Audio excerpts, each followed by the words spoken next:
Hello and welcome to ABC's coverage of the Anzac Day March through the centre of Sydney. 107 years on since the landings at Gallipoli, we gather once again to reflect on our Anzac legacy, to show support and appreciation for our veterans and also for those currently serving in the Australian Defence Force. The march begins this morning at Martin Place and Elizabeth Street and heads south past the historic Supreme Court buildings and seating set aside for veterans and war widows at St James Road. It continues along Elizabeth Street past the Anzac Memorial in Hyde Park, where participants direct their eyes left as an act of remembrance. The march will finish at Liverpool Street, where the formations will disperse. This year we commemorate anniversaries of many battles and conflicts, including 80 years since the bombing of Darwin. Japan's first air raid on the 19th of February 1942 remains the largest single attack ever mounted by a foreign power on Australian soil. 101-year-old World War II veteran Brian Winspear remembers that day.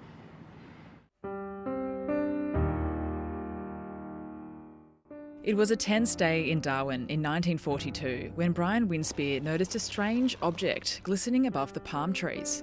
You could see the sun glinting off the bombs. It was just like confetti coming down. Mr Winspear, now 101 years old, was serving in the Royal Australian Air Force when Japan started dropping bombs on Darwin. We had some very close near misses, and it blew my hat off and I got shrapnel in my hand and in my eye. And fires were burning everywhere, and I just say, we lost about 8 or 10 of our aircraft. They were just all burning.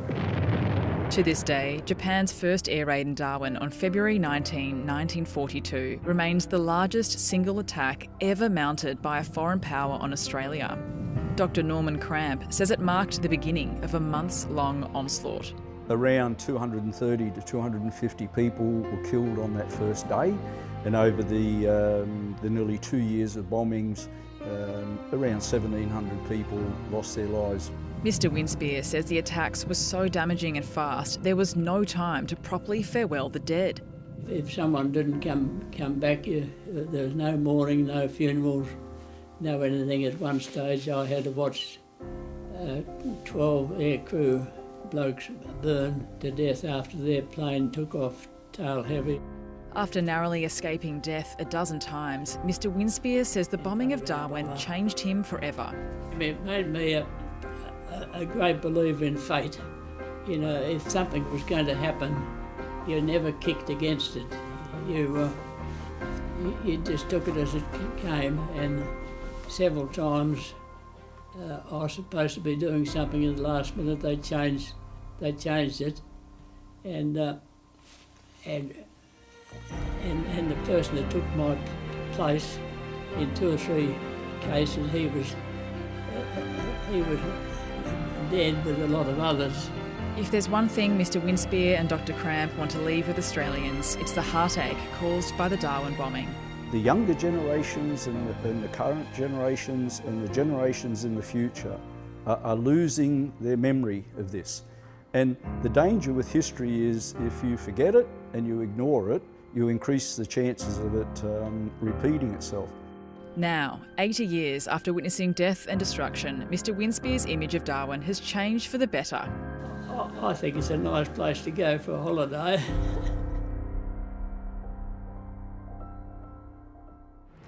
Thank you to Samantha Dick for that story, and a big hello to Brian, who I know is watching this morning. Now, as the Vanguard approaches, I'll hand you over to our commentary team. Back with us again this year is Senior Curator and Historian at the Anzac Memorial, Brad Manera. Thanks, Carla. Oh, here they come. Goodness, the New South Wales Police with the motorcycles in V formation, followed by the mounted police. As Carla mentioned, we're looking north along Elizabeth Street, and you can see the Vanguard making their way towards Hyde Park.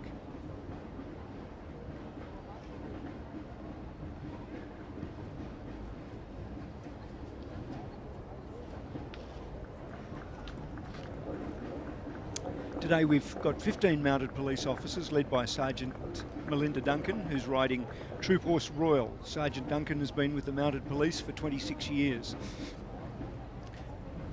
Riding along with Sergeant Duncan at the front of the troop is Sergeant Sarah Maxwell, riding Troop Horse Rass. 2 mounted police troop horses are led by officers on foot in period uniforms. Now, the New South Wales Police have been contributing to military contingents in this state, well, indeed the colony, dating to 1885. There was a significant number of New South Wales police that were part of the Sudan contingent that marched down College Street in 1885.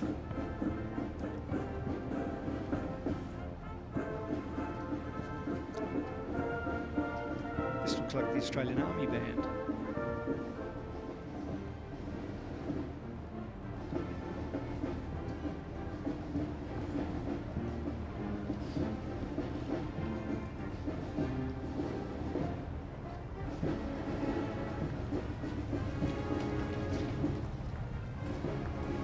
Yes, our first band this morning, the duty band this year, is the Australian Army Band Sydney, led by the officer in command, music director Major Cameron Earl, who is supported by Drum Major, Warrant Officer Class 2 Ray Hingston. The band is responsible for providing ceremonial support for vice-regal events and musical assistance to Australian Defence Force units within Sydney and beyond. It aims to create positive musical engagement, not only in the Defence Force, but local communities as well.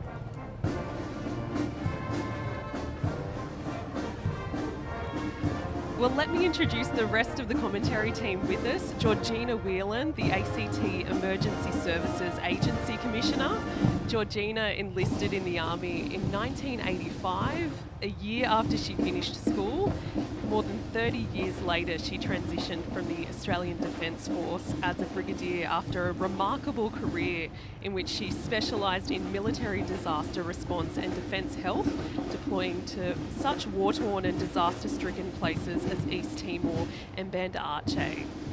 Good morning, Carla. It's great to be here with the commentary team today.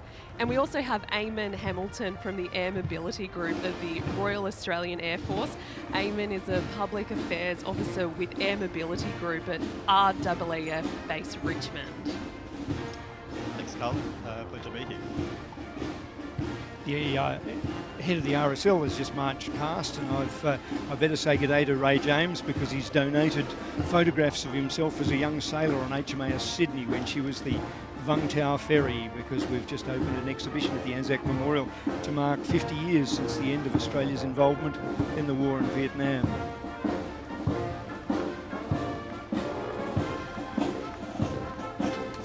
And we can see the march leader following the band, and the march leader is the Governor of New South Wales, Her Excellency the Honourable Margaret Beazley.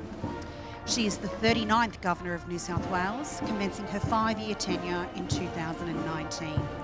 Prior to her appointment as Governor, Her Excellency enjoyed 43 years of law at both state and national level.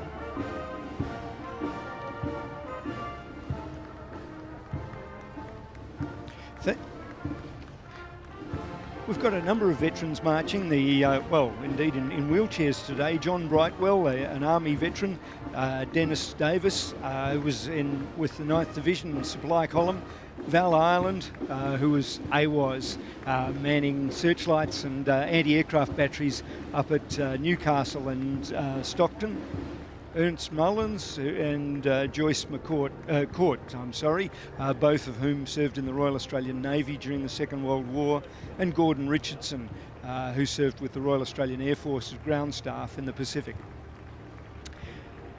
They're followed by Second World War veterans in Land Rovers, including Don Kennedy, as a boy joined the Merchant Navy and served in the Southwest Pacific in the final stages of the Second World War. Ron Leckie, who served in the RAAF as a navigator with 31 Squadron, and it's his 100th birthday. Happy birthday, Ron. James Cowan was another navigator, and Stephen Walker is also in the Land Rover, who served with Ordnance, AIF Ordnance in Papua New Guinea during the Second World War. we're seeing the taxis go past, and the taxis were traditionally began as an employment opportunity for returning veterans after the Great War, and the tradition lives on in RSL taxis today, and with many of the veterans as passengers.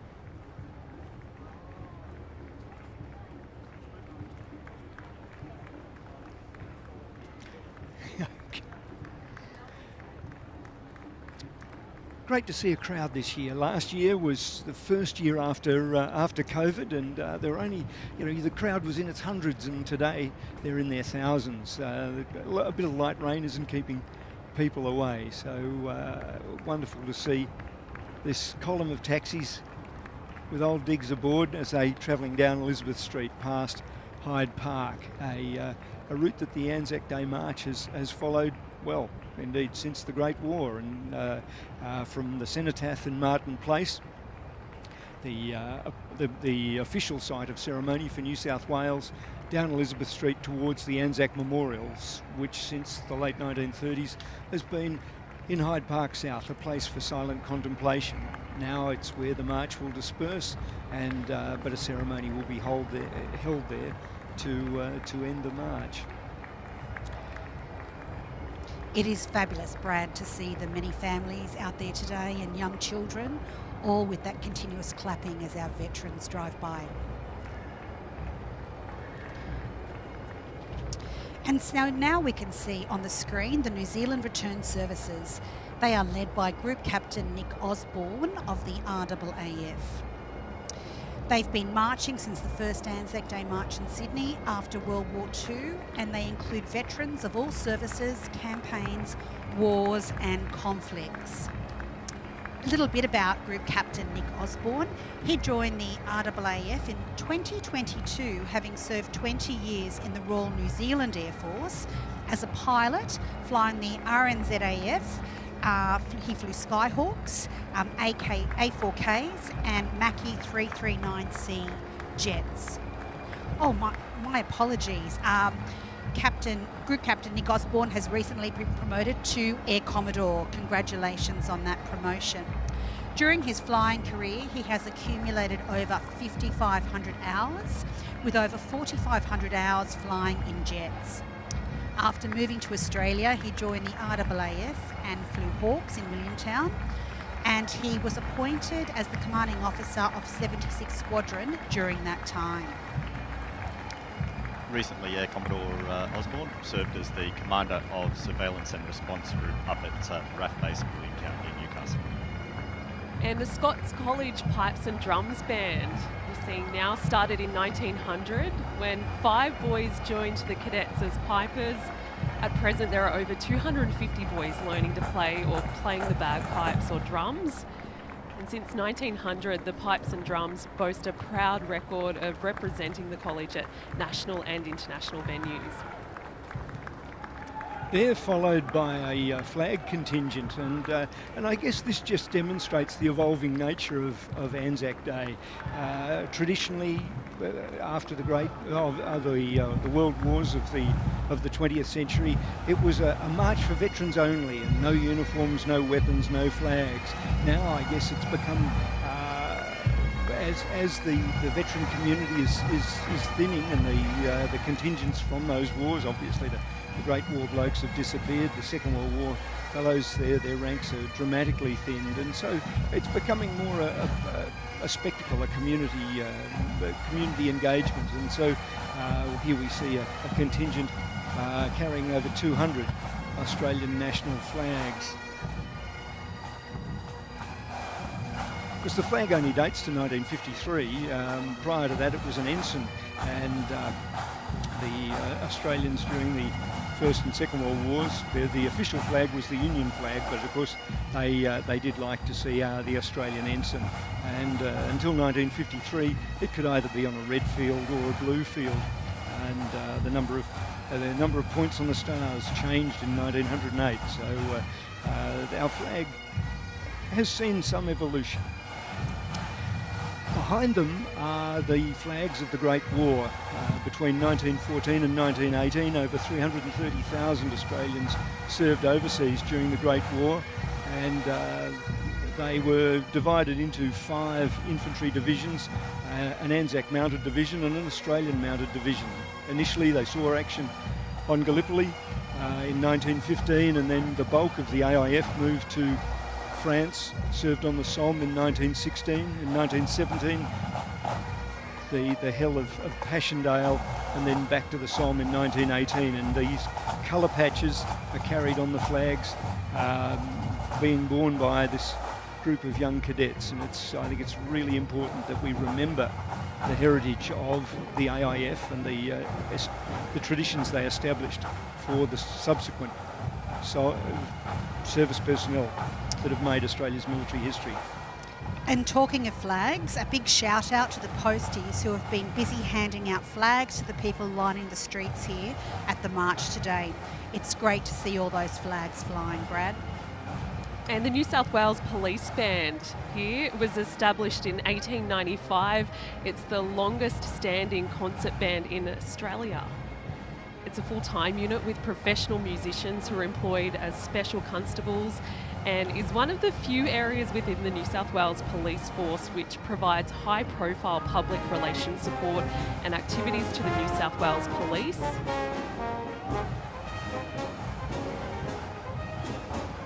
Yeah, the band's being followed by a group of New South Wales Police veterans. You can see their banner in the background, and as I mentioned, a long history of military service, beginning with a significant contribution to the Sudan contingent in 1885, as well as their part-time military service, becoming full-time when they joined the New South Wales contingents to the Boer War, the World Wars, the Malayan Emergency, confrontation with Indonesia and Borneo, the Korean War, the Vietnam War, and the wars of the 21st century. And you can see some pale blue berets amongst them, men that have been part of the police force on United Nations deployments to places like Cyprus.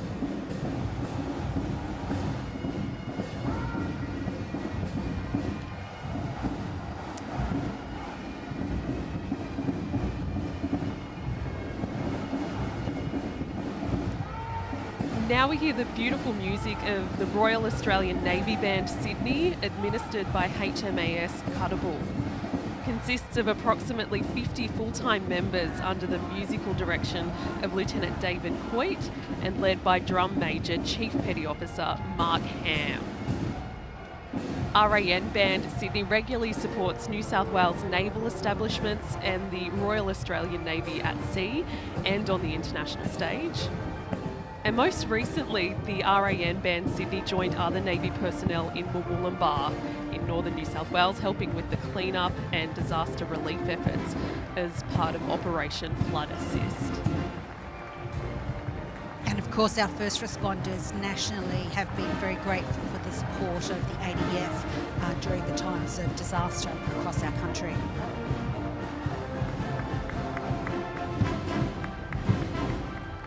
And of course, the band leads the Royal Australian Navy contingent.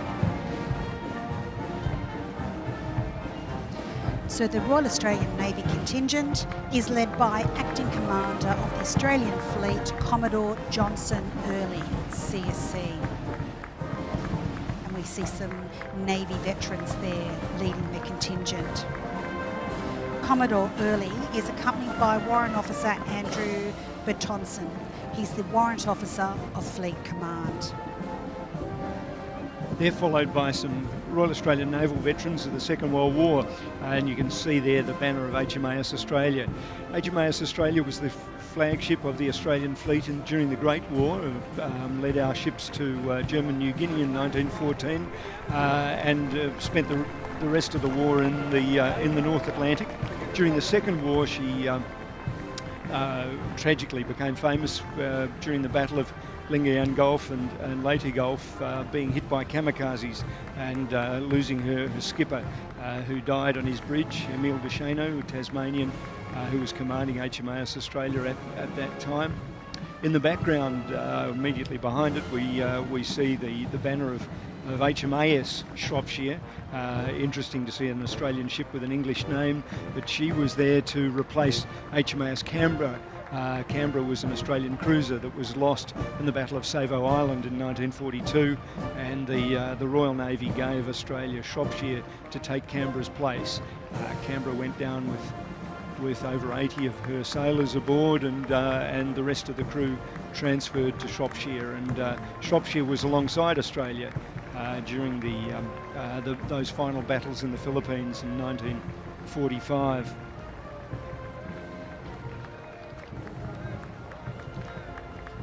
That looked like the Naval Communicators banner. The naval communication between ships was always done with flags until the Marconi set began to take over in the first decade of the 20th century, and wireless took over. RANS, the Royal Australian Naval, Women's Royal Australian Naval Service, from 1942 onwards, decided that they could take the place so that men could go to sea, and of course women are now fully integrated within the fleet. And of course the RANS commemorated their 81st anniversary this week on the 18th of April 1941. The Minister for the Navy approved the employment of 12 female telegraphists and 2 attendants at Harman Wireless Transmission Station in Canberra.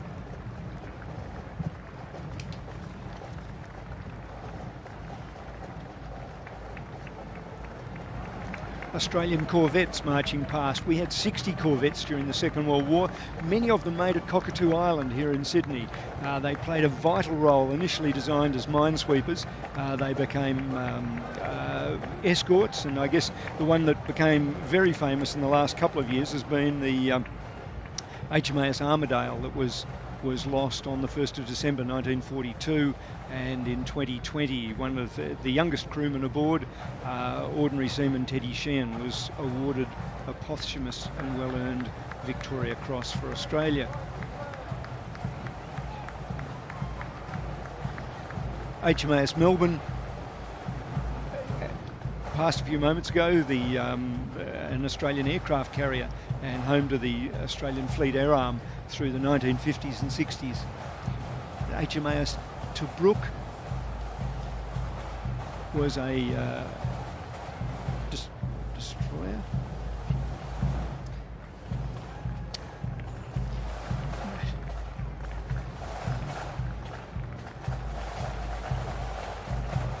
Jumping around a bit, but Melbourne was, there was a Melbourne in the Great War. She helped escort the Australian convoy across the Indian Ocean to the Middle East, the men who would later serve on Gallipoli. The name was then borne by the aircraft carrier, and today continues to serve with the Royal Australian Navy.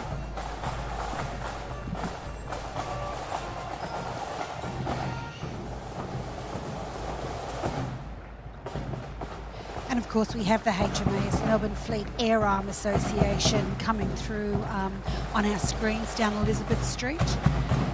Marching together now, many members, and they are led by Rear Admiral Anthony Horton, retired. There have been 3 ships in the RAN named HMAS Melbourne. The second Melbourne was the Majestic class aircraft carrier commissioned in 1955 that carried the first operational jet fighters in the Australian Navy. Over 15,000 men served during her 28-year service. 2 collisions with destroyers marred her otherwise enviable record. Voyager in 1964 and 53 years ago this June with the USS Frank E. Evans in 1969. On both occasions, Melbourne was found not to be at fault. Melbourne played a major role in the evacuation of Darwin, as you've said, in 1974 following the Cyclone Tracy. And you're also hearing the Air League band Moorebank. The drum band was formed by the members from the Moorebank Squadron, and the band considers it a great privilege and honour to participate in the Sydney Anzac Day March to support the veterans and the serving men and women of the Australian Defence Forces. The band performed at the Royal Easter Show, entertaining the crowds, much to the delight of the boys. HMAS Sydney and escorts. The Sydney came through the Heads in 1913 as part of when Australia acquired its first fleet. She was victorious in one of the first major naval engagements of the Great War when she sank the German raider Emden at Cocos Islands, and at the end of that war fought the first sea surface-to-air battle when HMAS Sydney took on a Zeppelin. Right in front of us now I can see HMAS Perth, and Perth was lost in February 80 years ago, and so a quick shout to Frank McGovern, the last survivor of HMAS Perth, who's 102 years of age, served in the Mediterranean with Perth, and then when she went down with half the crew at Sunda Straits, taking on a Japanese invasion fleet, and tragically, although he made it into the water, he was picked up by the Japanese and spent the rest of the war as a prisoner in Singapore and on the railway and eventually in Japan. And the next band is the Castle Hill RSL Youth Band. So formerly the City of Sydney Youth Band. The Castle Hill RSL Youth Band is regarded as one of Australia's finest symphonic wind orchestras, participating regularly in state and national band championships. The YWO is dedicated to providing outstanding grounding in wind orchestra repertoire. The YWO also has an extensive annual performance calendar of 20 to 30 engagements each year. And the members range in age from as young as 11 through to 19 years of age.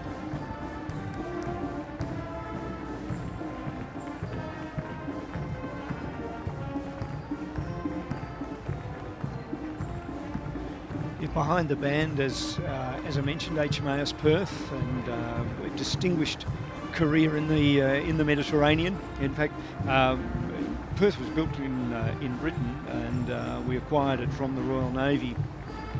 Initially saw service in the West Indies, and then in the Mediterranean.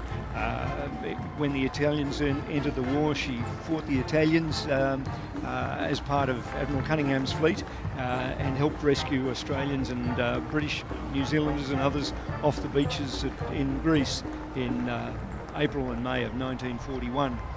Then returned to Australia and was tragically lost, and after surviving the Battle of Java Sea, and was lost in Sunda Straits.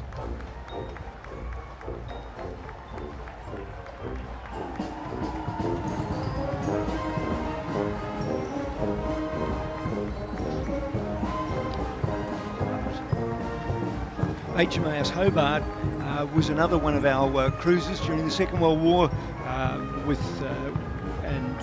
was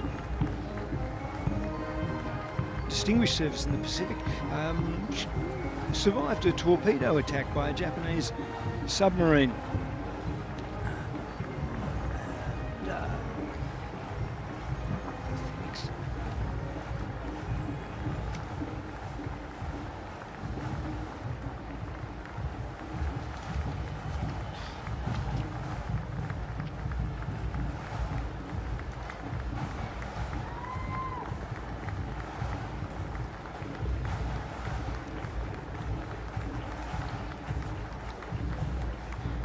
HMAS Brisbane just marched past a destroyer during the Second World War, and a couple of tours in Vietnam as a destroyer, providing naval gunfire support for troops ashore.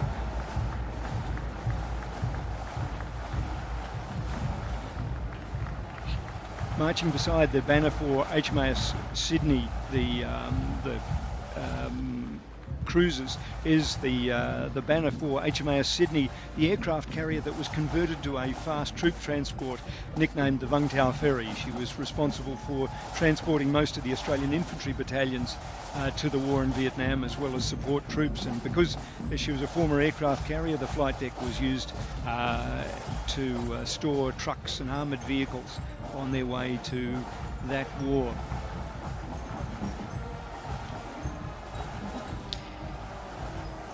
And before us we have the RAN Health Services, led by Commander Mark Page. I've had the great privilege of working with a number of the RAN health professionals over the years.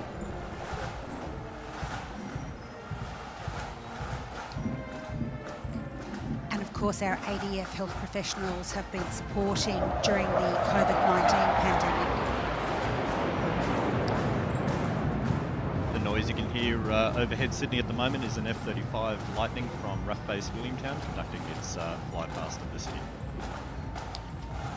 We might hear that come back over again, sure.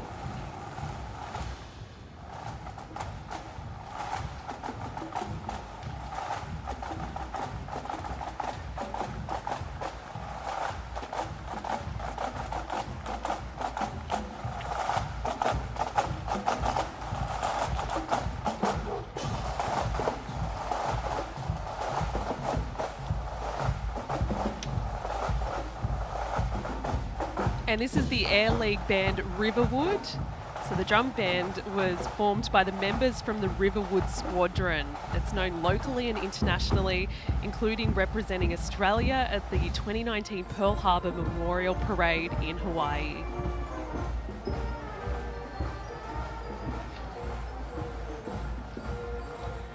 Clearance divers marching past now. It was a privilege to meet Leon Goldsworthy, who got awarded the George Cross for disarming mines during the Second World War. And of course, the clearance divers have been doing very similar things ever since. They played a vital role in the Gulf War, and of course, that was the RAN physical training instructors focused on the health and well-being of RAN personnel.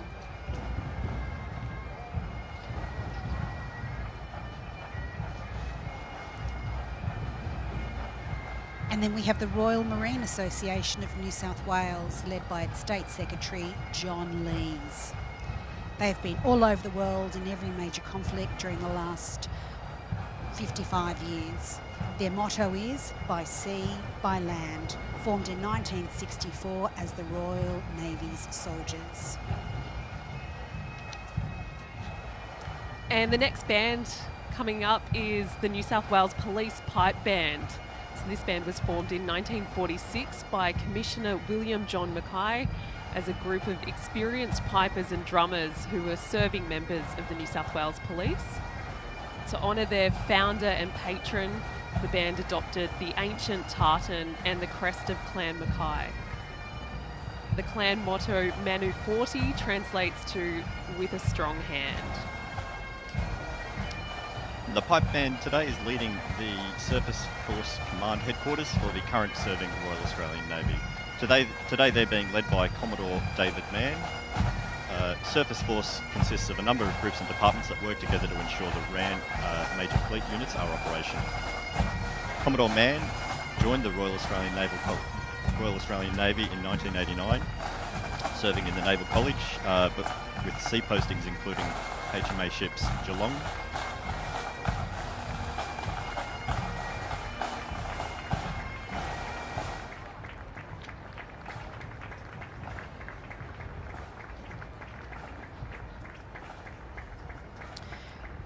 So here we can see HMS Supply, led by Commanding Officer Captain Ben Hiskin, the second ship to carry the name in the history of the Royal Australian Navy.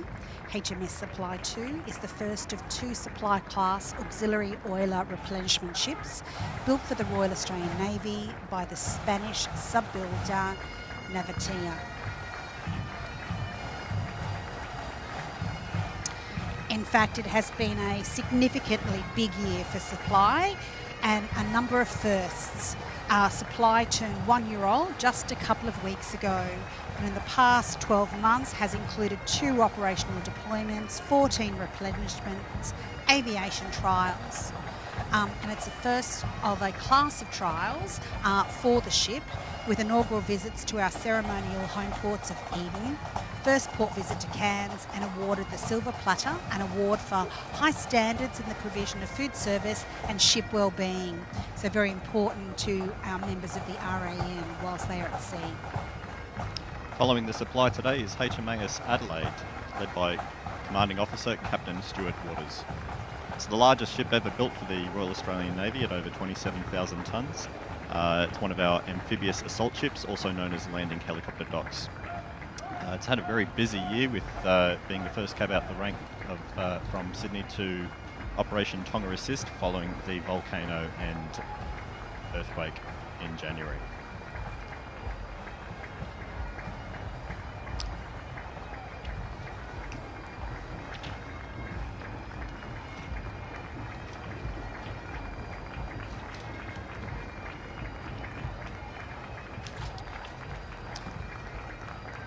Following HMAS Adelaide is HMAS Canberra, its sister ship and the flagship of the Royal Australian Navy.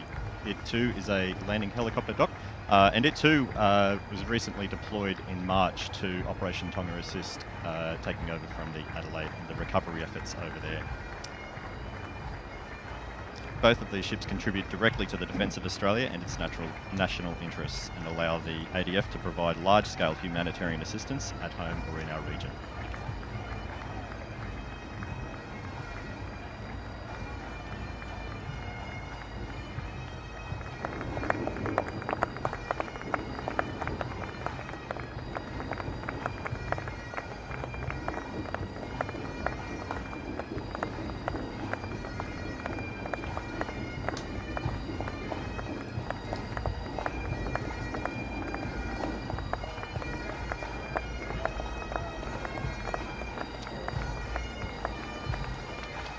Canberra today is led by Captain Jace Hutchison, who assumed command of the Canberra in May of 2021. And the next band coming up is the Southern Cross Pipes and Drums. So it was initially formed as the City of Bankstown RSL Community Club Pipes and Drums in 1992, and they regularly compete in New South Wales, interstate and overseas at places like New Zealand and Scotland. So as a result, the band has achieved many state and Australian championship titles.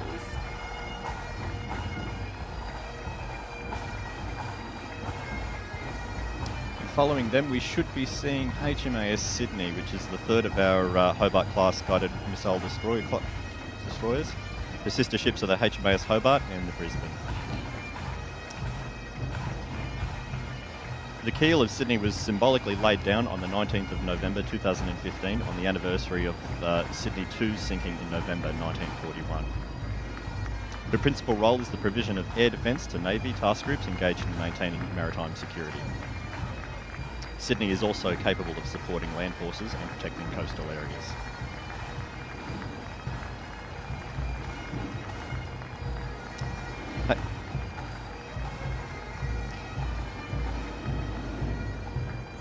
And behind Sydney, we can now see HMAS Arunta. The March leader is Commander Samuel Woolrich, who assumed command in May of last year. Arunta is one of 8 Anzac-class frigates, a long-range frigate capability of air defence, surveillance and undersea warfare, surveillance, reconnaissance and interdiction. Now we know that Arunta's combat capabilities have been significantly improved under the Anti-Ship Missile Defence Upgrade Program that provides an enhanced sensor and weapon systems capability. Arunta also recently returned to Sydney after spending 3 months in Southeast and North Asia. During her deployment, she streamed 16,000 nautical miles, conducted over 100 hours of helicopter operations, and of course the catering team served over 40,000 individual meals to the team on board. Arunta has also completed 3 operational deployments in the Middle East region. It's great to see that they're preserving these ships' names, Georgina. I think I got a photograph at the Anzac Memorial recently of William Morgan coming off HMAS Arunta in 1946, about to be discharged, and he and his dad, William Morgan, marching through Hyde Park to participate in the band after he had just survived, along with his shipmates, the Battle of Leyte Gulf. Yes, that Arunta was commissioned in 1942. And it became one of the best known RAN ships in the Second World War. And now we can see HMAS Brisbane, led by Commander Kingsley Scarce. This is the second of the 3 Hobart-class guided missile destroyers. She was launched by Mrs. Robert Shackleton in 2016, commissioned into service in 2018 and first served under the Australian White Ensign in 2019.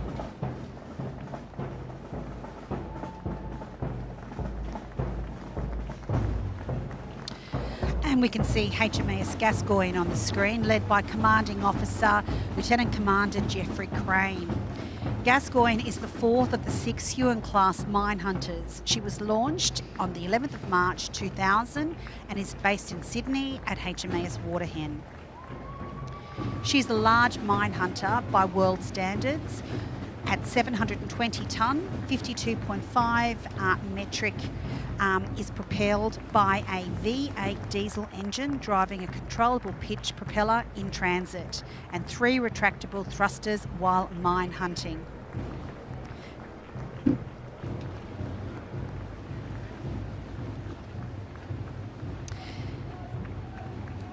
HMAS Yarra coming onto the screen now, the 6th of the 6 Huon-class mine hunters built in Newcastle. She was commissioned in March of 2003. Recently, Yarra joined HMAS Shepparton and Clearance Diving Team 4 and a Maritime Geospatial Warfare Unit to conduct underwater inspections and debris surveys of the Brisbane River as part of Operation Flood Assist. Yarra is the fourth ship to carry the name and is based at HMAS Waterhen.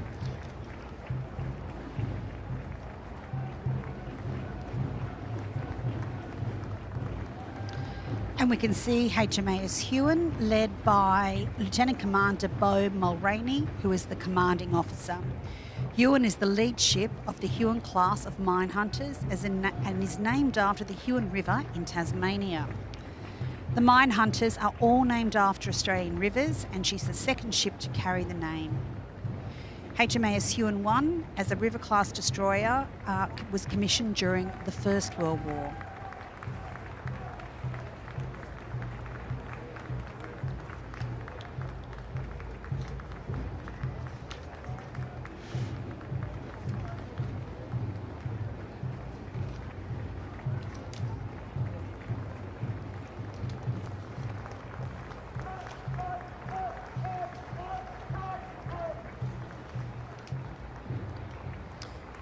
See HMAS Watson, led by Captain Heath Robertson.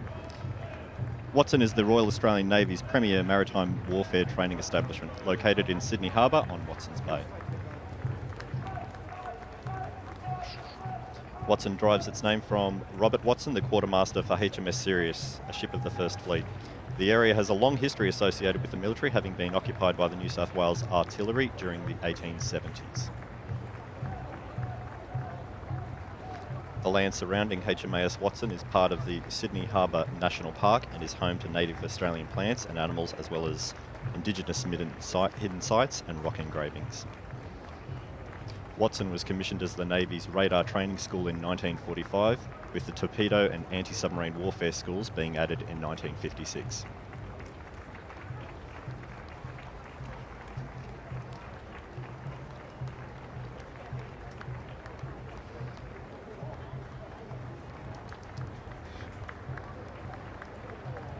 HMAS Cutterbull was commissioned on the 1st of January 1943. It was named after the ferry that was being used as floating accommodation for young sailors in training. The Cutterbull was lost on the 1st of June 1942, and 19 Australian and 2 British sailors died aboard her when she went down as a result of a torpedo detonating against the sea wall. Today, it's situated, it gives its name to the historic shore base at Garden Island and the facility at Potts Point, Sydney.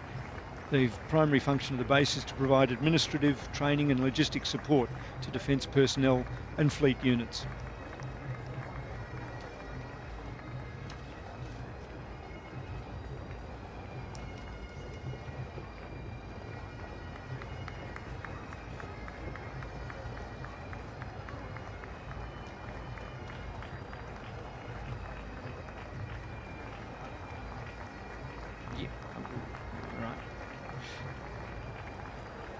You can see in the inset there's this footage of the Japanese midget submarines They were part of the Japanese, and there in fact is the original Cuttable, the ferry, a timber hull, and so although not struck by the torpedo, the detonation of it caused the hull to rupture, and down she went. And the Japanese midget submarines were all lost. It wasn't intended as a suicide mission, but none of the submarines made it back to their fleet subs and were recovered. What we can see here is footage of the Japanese submarines being recovered from the floor of Sydney Harbour and put on display for the general public. The Australian public was so excited that, as you can see, these blokes crawling all over it. In fact, they melted the batteries down and sold them as toy subs. Oops.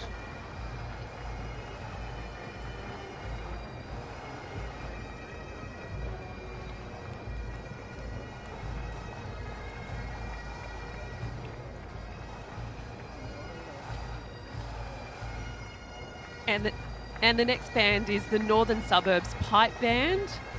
So formed in 1952, the band is self-funded and made up of volunteers who come from all over the Sydney metropolitan area, as well as Wollongong and the Central Coast. And the band members are from all walks of life and backgrounds, but are united in their love of pipe bands and Scottish music.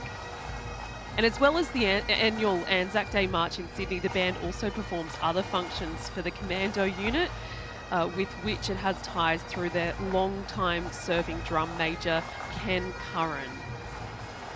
And the tartan which the band wears is the most famous Wallace tartan, after Sir William Wallace, Braveheart.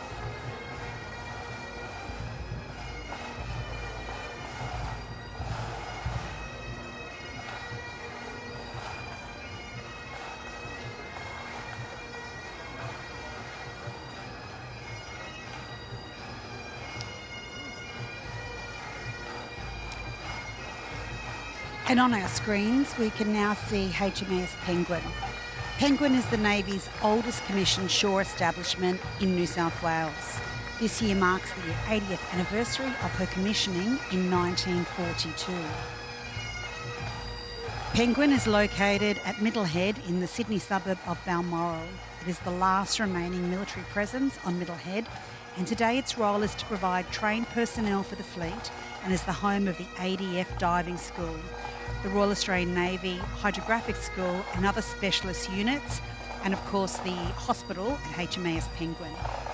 Penguin's motto is proud to serve and has been a ship with the name serving Australia since 1877, longer than the RAN has existed.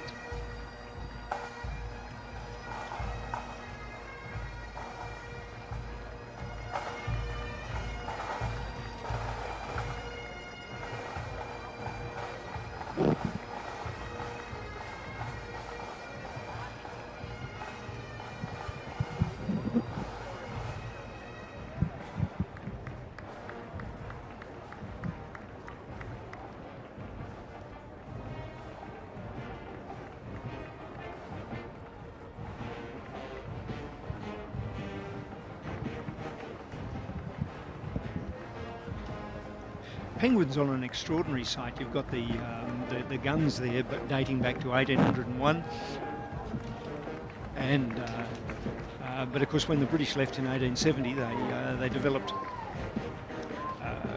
gun batteries manned by the volunteers. I better hand over to you talking about the band. Sorry. Well, yeah, right here we're seeing the New South Wales Fire and Rescue Band. And Mark Ray has been the musical director for almost 30 years, and this year was awarded the Order of Australia for his long and distinguished service to music through marching. So congratulations, Mark.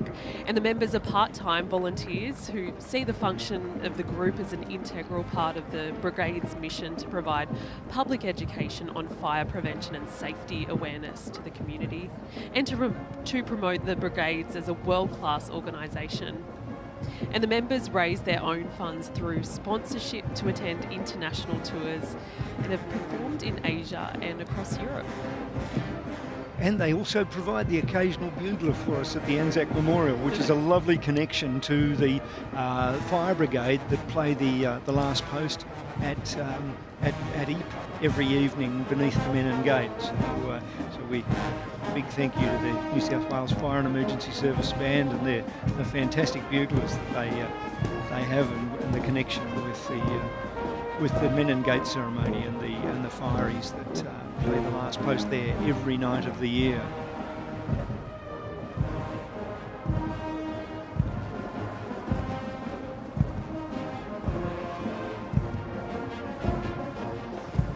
And we can see New South Wales Fire and Rescue veterans are marching down Elizabeth Street.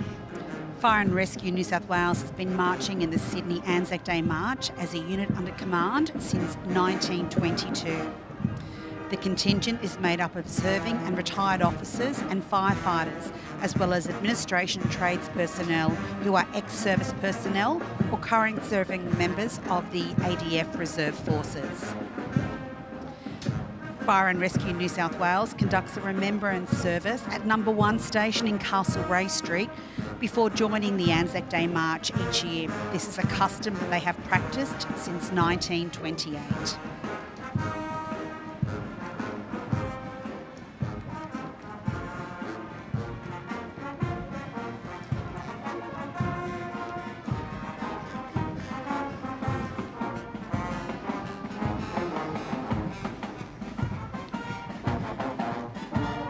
And they're followed by the regimental band of the 1st 15th Royal New South Wales Lancers.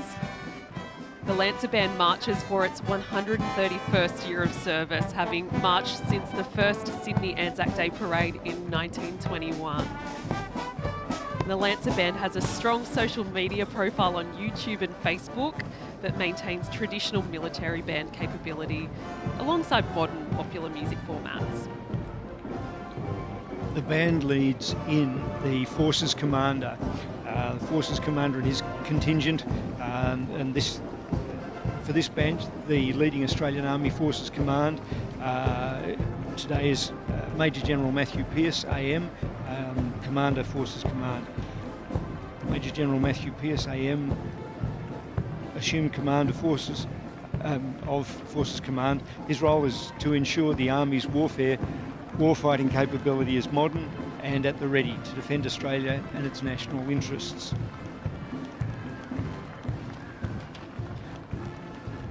Yeah, the first of the composite anti-aircraft batteries, they were these extraordinary units made up of elements of independent batteries, some firing 40mm Bofors guns and others the 3.7 heavy anti-aircraft guns, others providing workshops and artificers for those units. These people deployed essentially rear echelon, in this case Dutch New Guinea. They were at part of Merauke Force on the southern coast of New Guinea, standing between Northern Australia and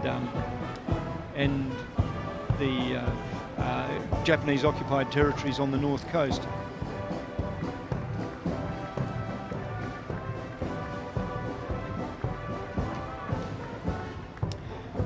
You can see on their banner the units that comprise these composite batteries, with heavy and light anti-aircraft units, as well as support and mechanical elements that keep their guns firing.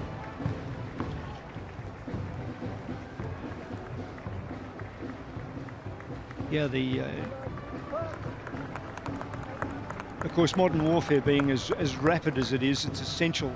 The role of transport, initially horse-drawn, but by the Second World War, these motorised transport companies played a vital role in keeping the AIF and the militia on operations. Here we see the 2nd 105th and 2nd 106th Australian General Transport Companies in front of New Guinea forces. These included both the AIF and the militia.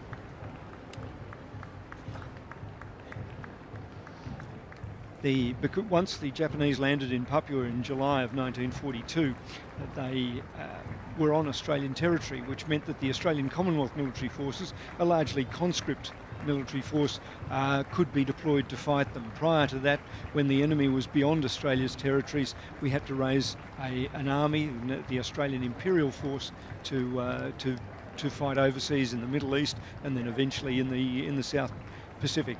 Our military forces could only be used to defend Australia and its territories.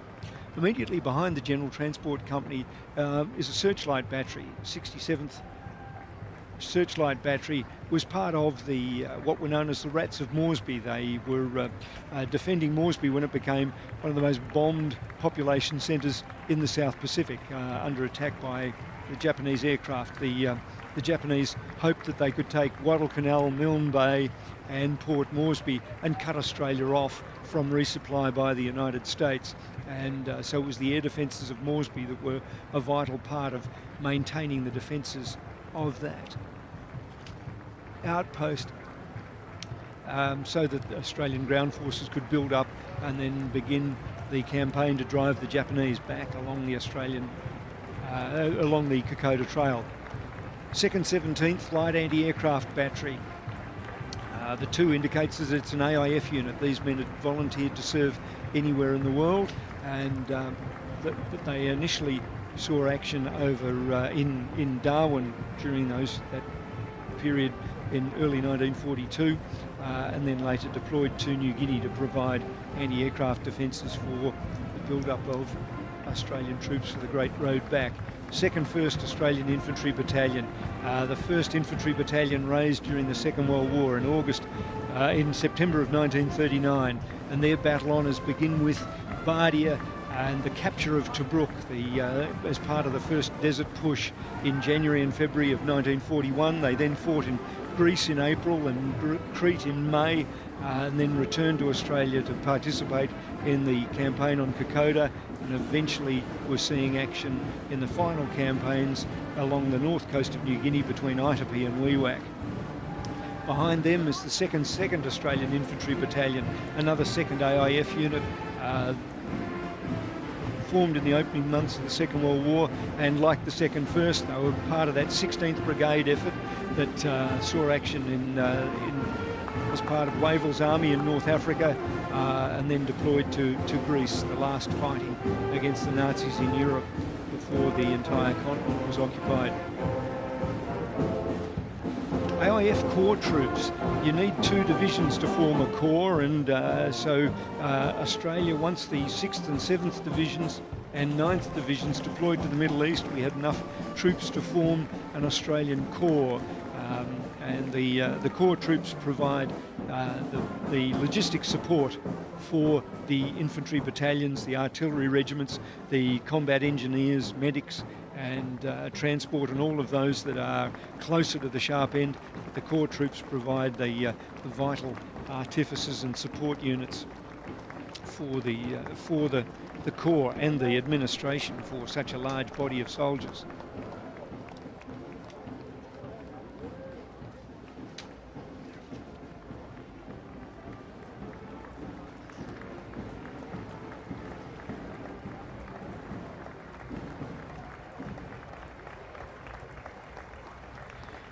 New Guinea Volunteer Rifles were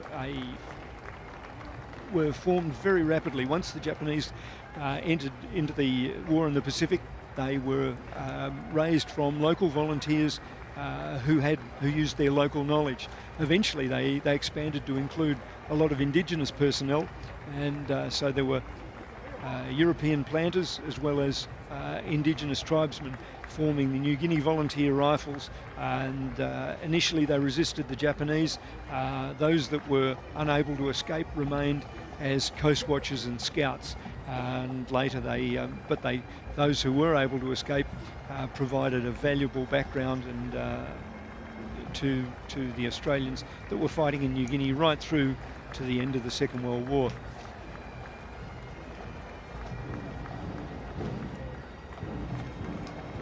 Second 1st Anti-Aircraft Regiment. These were part of the 6th, 7th and 9th Australian Divisions that served in the Middle East, providing vital anti-aircraft protection. The Second World War, for the first time, the the risk of enemy air attack was a serious consideration for ground troops, and second first, second second, and second third anti-aircraft provided vital air support, anti-aircraft protection for the 6th, 7th and 9th Divisions from North Africa through to the Syrian campaign and in Greece and Crete. 2nd Field Regiment was a light artillery regiment firing 25-pounder field guns, field gun howitzers for the 6th Australian Division. They initially were part of the Libyan campaign in January-February of 1941. And the next band is the Hornsby RSL Pipe Band. So it's been serving the community since 1961, and the band wears the McLean of Lochbuie from the Isle of Mull. The band performs at civic and charitable functions such as Bundanoon Gathering of the Clans and Nelson Bay Highland Games. And the band welcomes new members.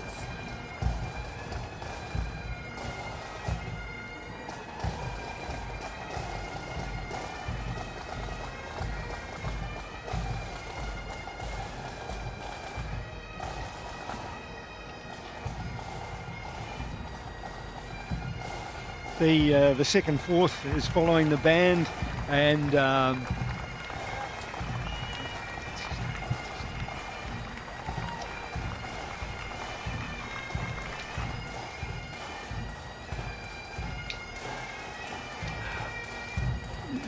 well done, Alf Carpenter, 104 years of age. I think he might have just turned. I think he might have just turned 105. 2nd, 4th. And an original to the battalion, saw action in the Libyan campaign, was wounded in Greece, evacuated from Crete, and then served on in New Guinea. Extraordinary medal group, and insists on marching past the dais. Still alive and active with his RSL up in Newcastle. The 2nd, 4th, very fine combat battalion, the senior battalion of the 19th Brigade. That included the 2nd, 8th, an interesting brigade, 2nd, 4th New South Welshmen, 2nd, 8th Victorians and 2nd, 11th from my home state in Western Australia. And so wouldn't be an Anzac Day without Alf Carpenter.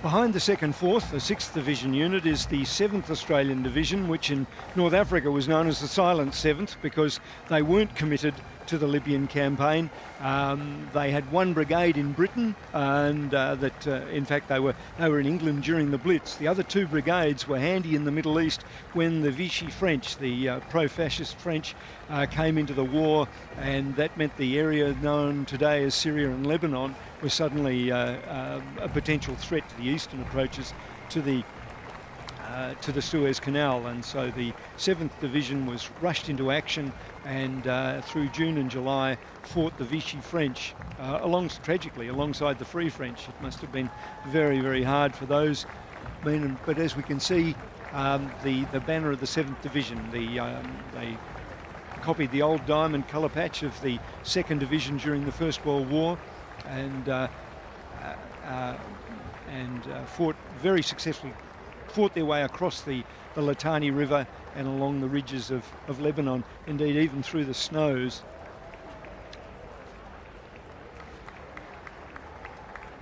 The 2nd, 5th was again using the 25-pounder gun howitzers, and provided vital support for the infantry battalions of the 7th Division. The 2nd, 5th, I guess most famously, one of its members was Sir Arthur Roden Cutler, awarded the Victoria Cross at Merjayoun in what is now Lebanon during the Syrian campaign. Called in artillery onto his own position when his observation post was surrounded by enemy tanks. Another one of those artillery units of the 7th Division, the 2nd 6th Field Regiment, initially garrison troops in Palestine, and later involved in the Syrian campaign, and then and then back to Australia for the to support the militia on the Kokoda Trail. Very difficult for guns. They couldn't get guns up the Kokoda Trail, and so they provided vital support for the infantry from Imata Ridge. And Brad, we can see the 21st Brigade, Infantry Brigade on the screen in front of us. This year marks 80 years since the Battle of Kokoda. Between July and November 1942, Australian forces fought to prevent the Japanese from reaching Port Moresby and then push them back over the Owen Stanley Range. You bet they did. 21st Brigade, commanded by Arthur Potts from Kojonup in Western Australia. Thought I'd better get that one in. Led by the 2nd 16th Battalion, 2nd 27th from South Australia, and the 2nd 14th from Victoria, who earned Bruce Kingsbury's Victoria Cross, the second one on Australian soil. 2nd 33rd fought in, was part of the 7th Division initially, and they fought at Murjayoun in Syria, and then were raced back to Australia and performed very courageously in the retaking of the Kokoda Trail and the Battle of the Beachheads on the north coast of Papua, and then finished the war in the campaigns in Borneo to retake the Netherlands East Indies.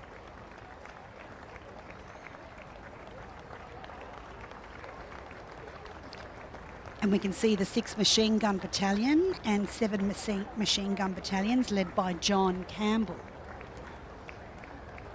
Yeah, the machine gun battalions were a hangover from the Great War, when machine guns were brigaded together and provided, almost used as artillery in support of the infantry.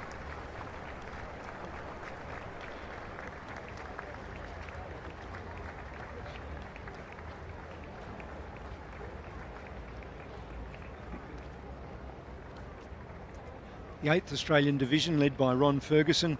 The 8th Division was lost at Singapore, but that's not all they should be remembered for. They formed an extraordinary fighting retreat down the Malay Peninsula, delaying the Japanese advance at extraordinary battles at the crossing of Muar River and at Gamas.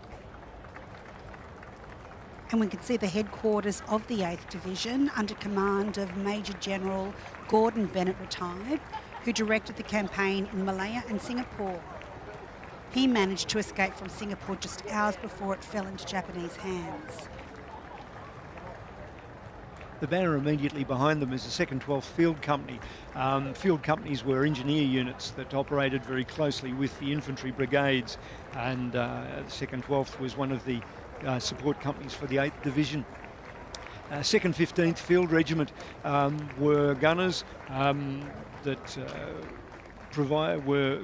fired their last shells in the defence of Singapore in the first week of February 1942. Headquarters 22nd Infantry Brigade, and they were deployed as part of the Malay Barrier. This notional defence of Australia that spread out with tiny garrisons from Singapore all the way through to the Coral Sea. And we see the 2nd 12th Australian Field Ambulance on the screen in front of us. 2nd 12th was one of those units for the 8th Division, but they stayed behind in Australia and ended up providing field ambulance support in Northern Australia until serving in the Pacific later. 2nd 30th Battalion was Gallaghan's Greyhounds, extraordinary defence at Gamas.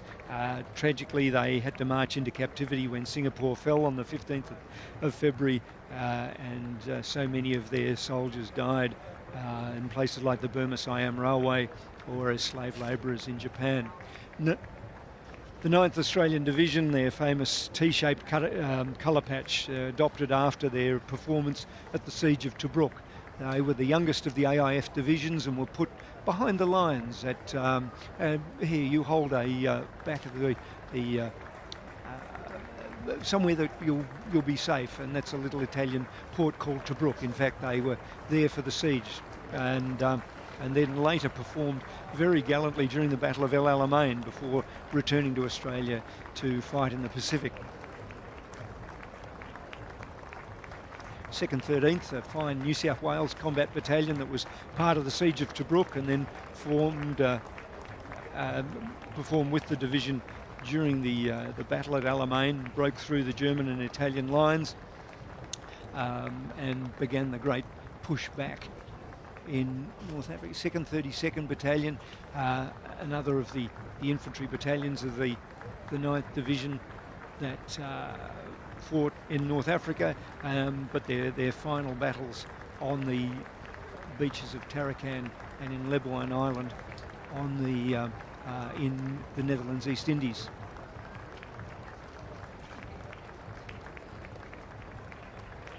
(26th Brigade was one of the 3 infantry brigades within the 9th Division, and with its 3 battalions on the banner there, 2nd 23rd, 2nd 24th and 2nd 48th, the most highly decorated battalion in the 2nd AIF.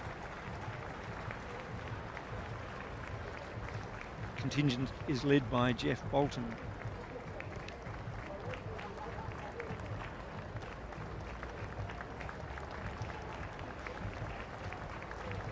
And then we have the 2nd Machine Gun Battalion. This was an elite unit raised in Sydney in 1940, and it played an important part in the Western Desert battles, fighting alongside infantry, defending the Alamein line.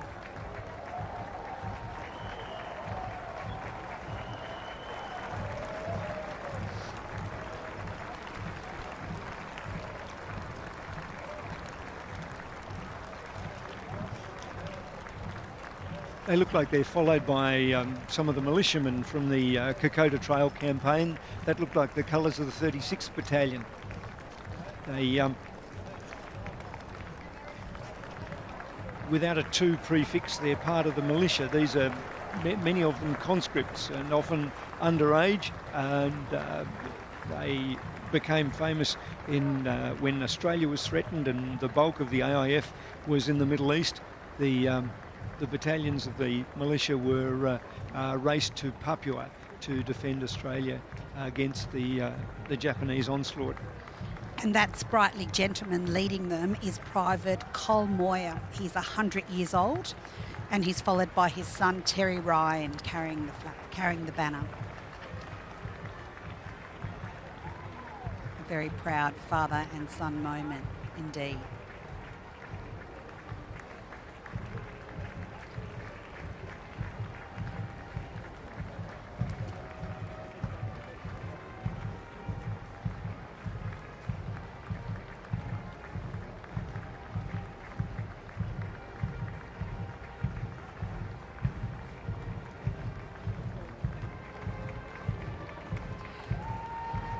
There he goes, look at him.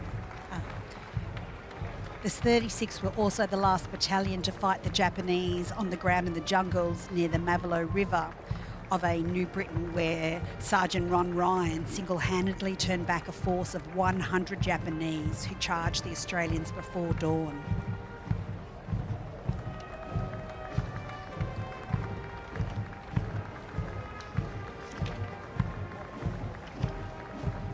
And the next band is the Australian Army Cadet Band Sydney, led today by Captain Russell Morrill, Officer Commanding Drum Major. The band was raised in 1992 and has been providing training and musical support to the Australian Army Cadets in New South Wales since its inception. And the band will celebrate its 30th birthday in September this year.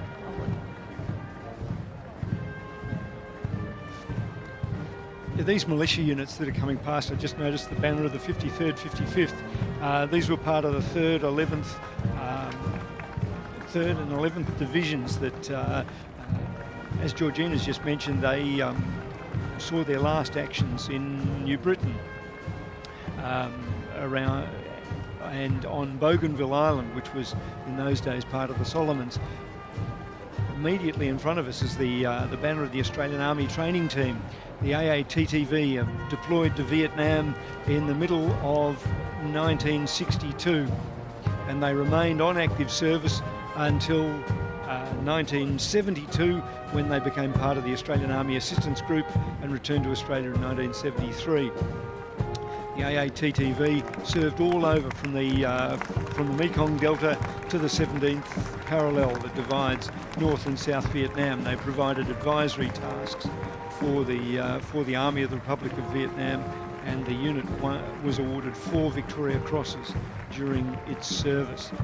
On its banner you can see their symbol, their motto, Persevere, and the letters, the AATTV, above the symbol of the Montagnard Vietnamese Hill people, the crossbow, and the citations they were awarded. And on our screen is the Royal Australian Army Armoured Corps Association, which is comprising of the 1st Armoured Regiment, the 3rd Cavalry Regiment Association, and the 1st 15th Royal New South Wales Lancers, all marching as a Royal Australian Army Armed Corps block. And they're led today by Colonel Retired Rob Shoebridge.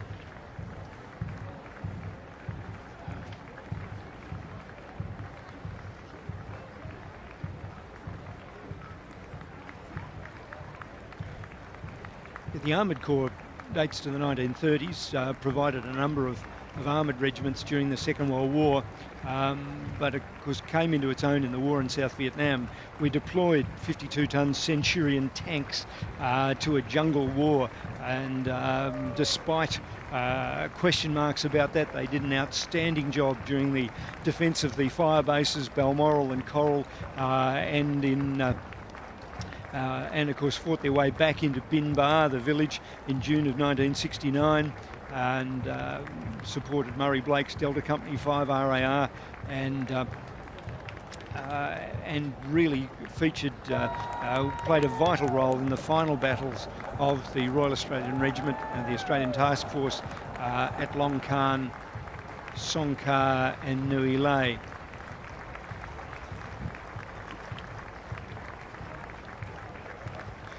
They're followed by 2nd 4th Australian Armoured Regiment, a Second World War Armoured Regiment that went into action in Matilda tanks in 1945 during the Ita Wewak campaign. They broke up in squadrons, and they had a squadron deployed to Borneo, another to the Ita Wewak campaign, and a third in New Britain.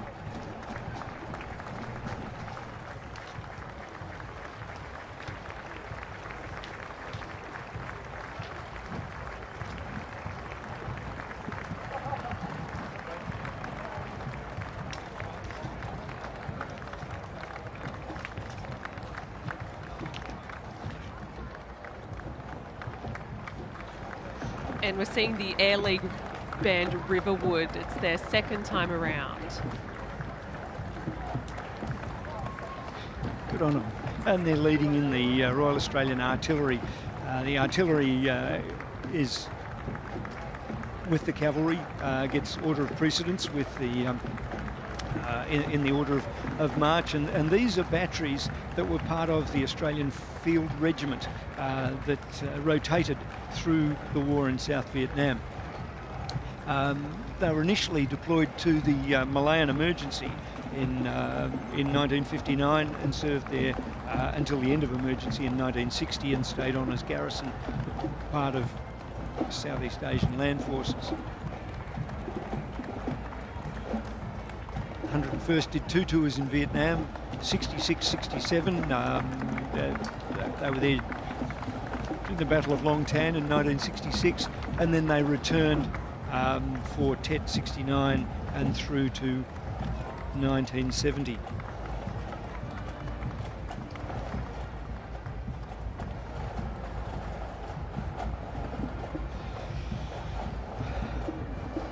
And this broadcast is also being streamed live on ABC iView. We hope that you can stay with us right through the morning and indeed the afternoon. Ladle will cross live to Gallipoli and Villa Bretonneux for their dawn services. And this afternoon, don't miss the Many Days of Anzac documentary, which looks at how Anzac Day has evolved over the years.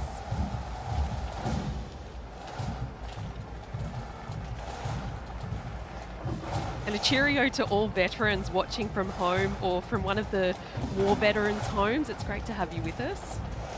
And a warm welcome to viewers from rural and regional New South Wales watching from the many RSL clubs across the state.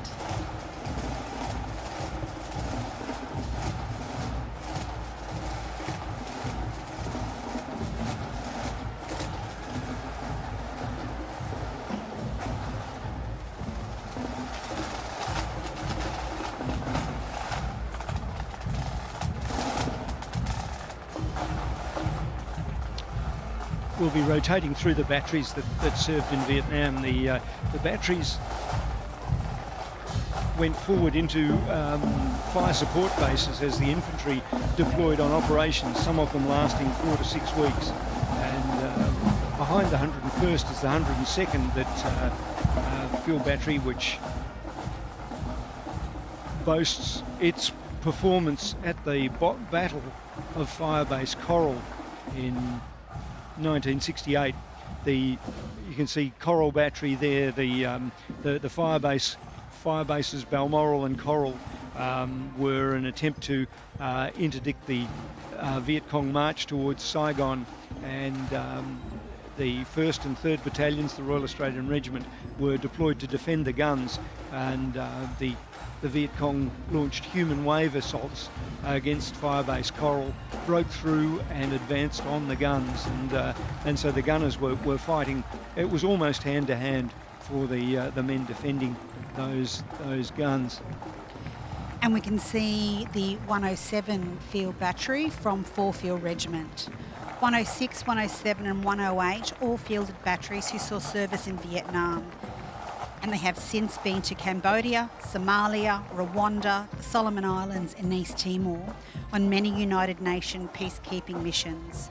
They've also deployed members to Iraq and Afghanistan in support of multinational coalition forces.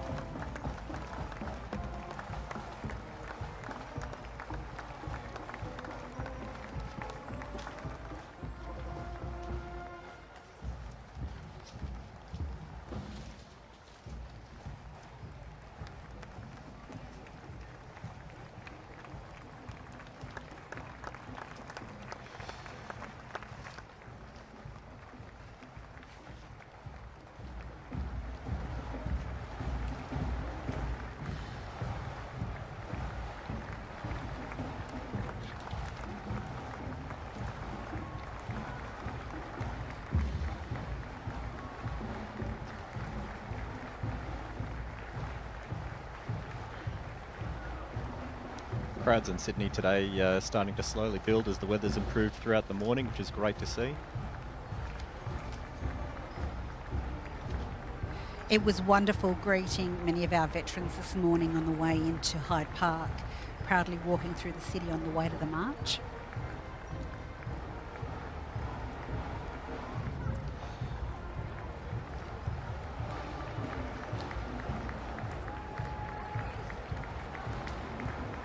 And I think we might be seeing a small element of 131 Divisional Locating Battery, our veterans marching behind the 4 Field Regiment. During the Vietnam War, the Detachment 131 Divisional Locating Battery was deployed in 1966 and became the longest continuous group in that task force. It was deployed for over 1,886 days. And during that time, 476 soldiers served in the unit, but never more than 70 at any one time. The battery provided listening posts, mortar locating radars, gun survey for Australian, United States and South Vietnamese artillery units, and sound ranging. The detachment remained in Vietnam until May 1971 and was disbanded in July 1971.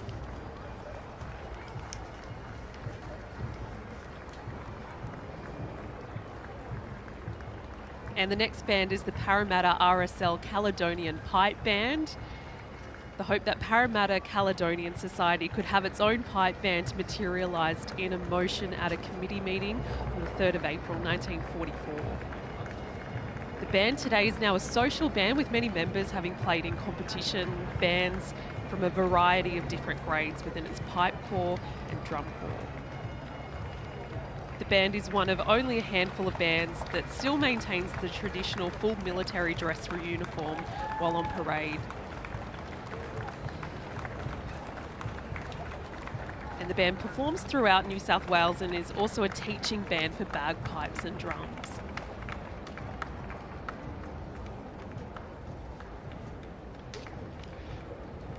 Behind the band's the Royal Regiment of Australian Artillery.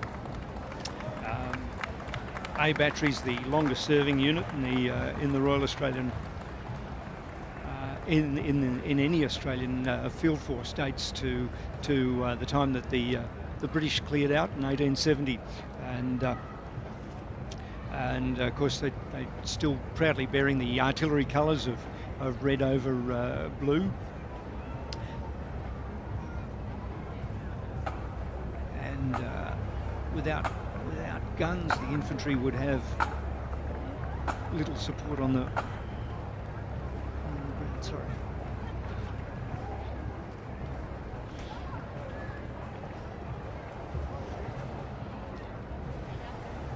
I think our contingents have a mind of their own today in terms of the sequencing as they come down Elizabeth Street.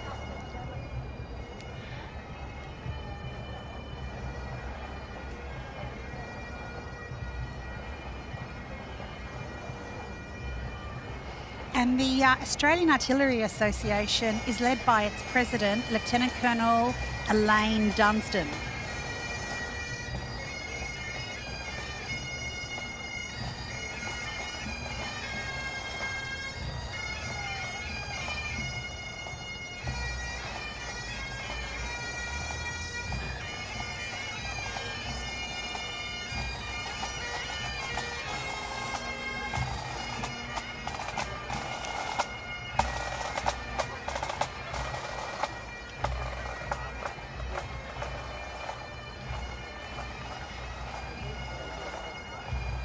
These banners remind us of the role of the artillery in the first AIF. I noticed the artillery for the banners for the 2nd and 3rd Australian divisions. The Australian gunners paid a very heavy price during the battles of Passchendaele, particularly when the Germans held the high ground, and the artillery provided vital support for the infantry in trying to break out in 1917. More artillerymen were killed or injured in 1917 than at any other time during the war for the Australians.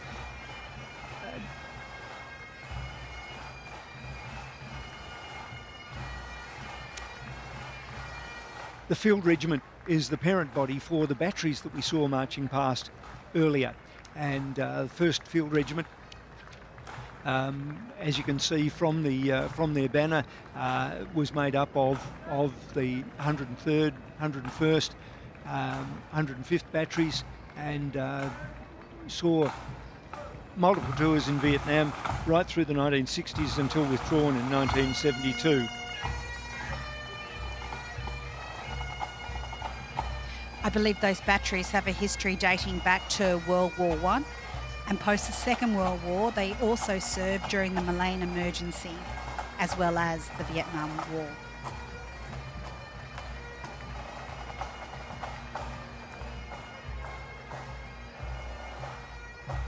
There's the banner of the 9th Heavy and 9th Light Anti-Aircraft Regiments Association. These, and as you just mentioned, the tradition of anti-aircraft batteries dates to the Second World War, but has remained a present threat these days. They're not using the old 40mm Bofors guns anymore, but it's now a missile and radar-led defence.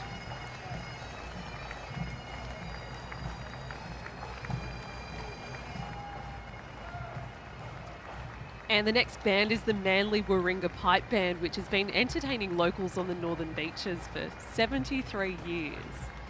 They've travelled to the UK many times to perform in the Royal Edinburgh Military Tattoo in Scotland, and this July will perform at the Basel Tattoo in Switzerland.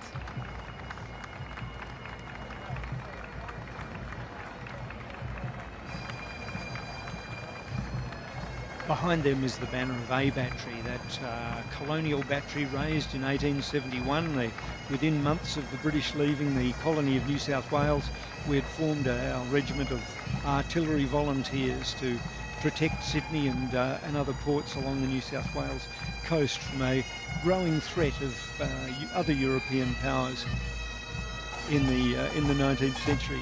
An A Battery, the reservists provided a pool of experience for the batteries going to war. They're followed by the Royal Australian Engineers, and the first one up looks like the 1st Australian Field Squadron.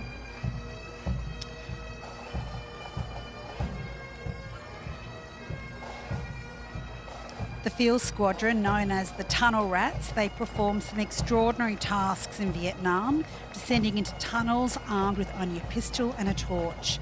They were among the bravest soldiers in Vietnam, doing a job that many others could not do.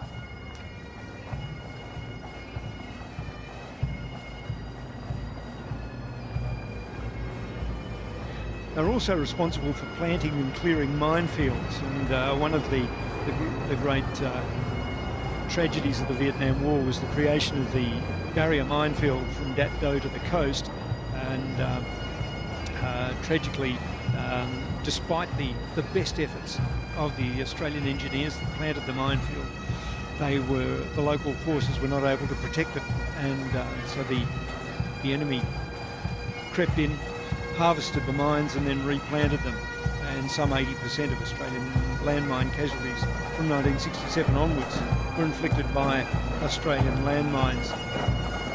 Nevertheless, well, engineers and landmines playing a tragic part in modern warfare, the role of these people is essential and has certainly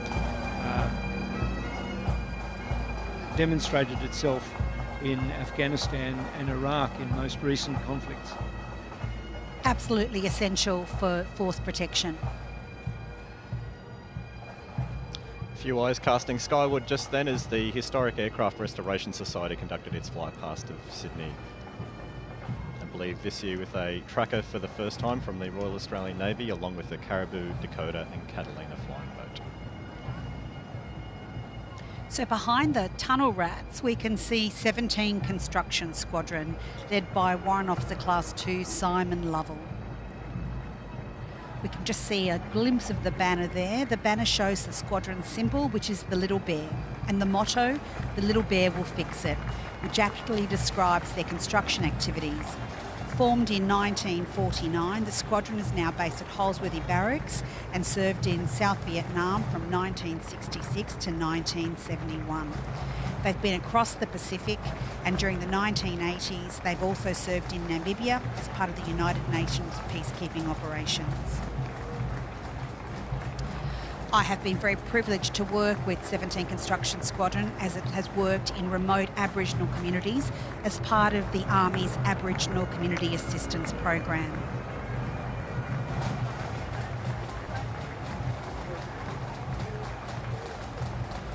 Small ships marching past, initially part of the Royal Australian Engineers, providing landing barges and other liaison during the Second World War, and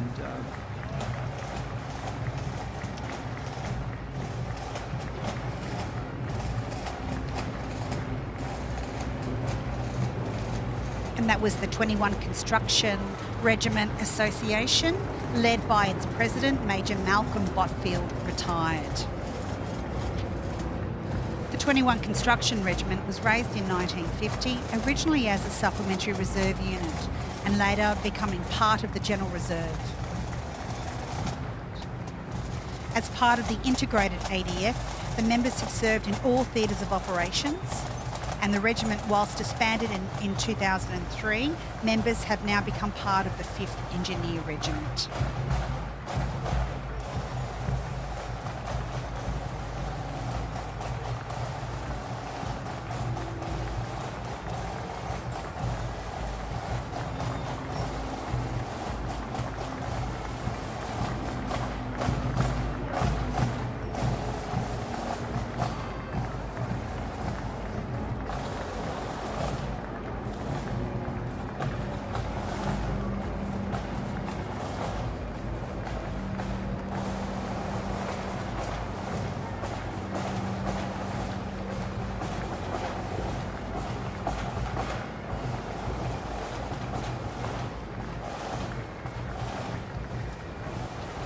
Australian Water Transport units, initially in the Mediterranean, provided close support for the Navy, but in the Pacific they're best remembered for commanding landing barges on operations like the beach landings at Scarlet Beach, at Saddleberg, and then later, of course, the major amphibious operations in Borneo with the beach landings at Balikpapan and Tarakan.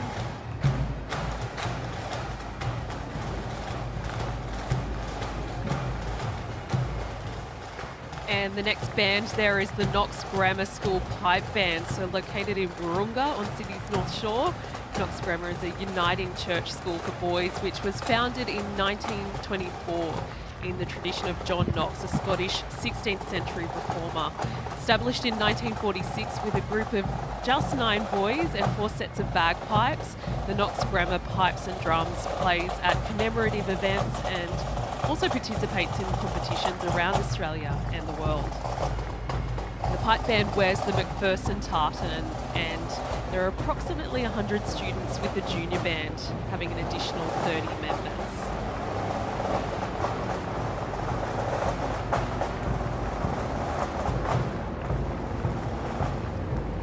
Yeah, but did we just see the Royal Australian Corps of Signals march past? And because Major General Paul Irving is the head of the RUSI Library at the Anzac Memorial, so I better give a quick shout out to Paul and his team, and the vital role played by SIGs who were originally engineers up until the Great War, and like the Australian Army Survey Corps that marched past a few moments ago, became their own corps after the Great War.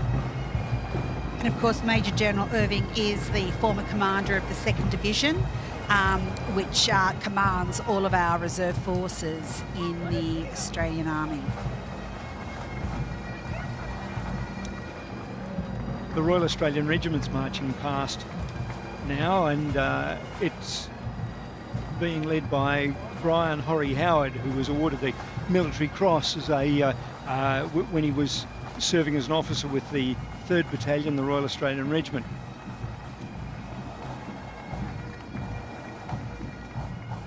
There's Paul Irving marching past in shot now.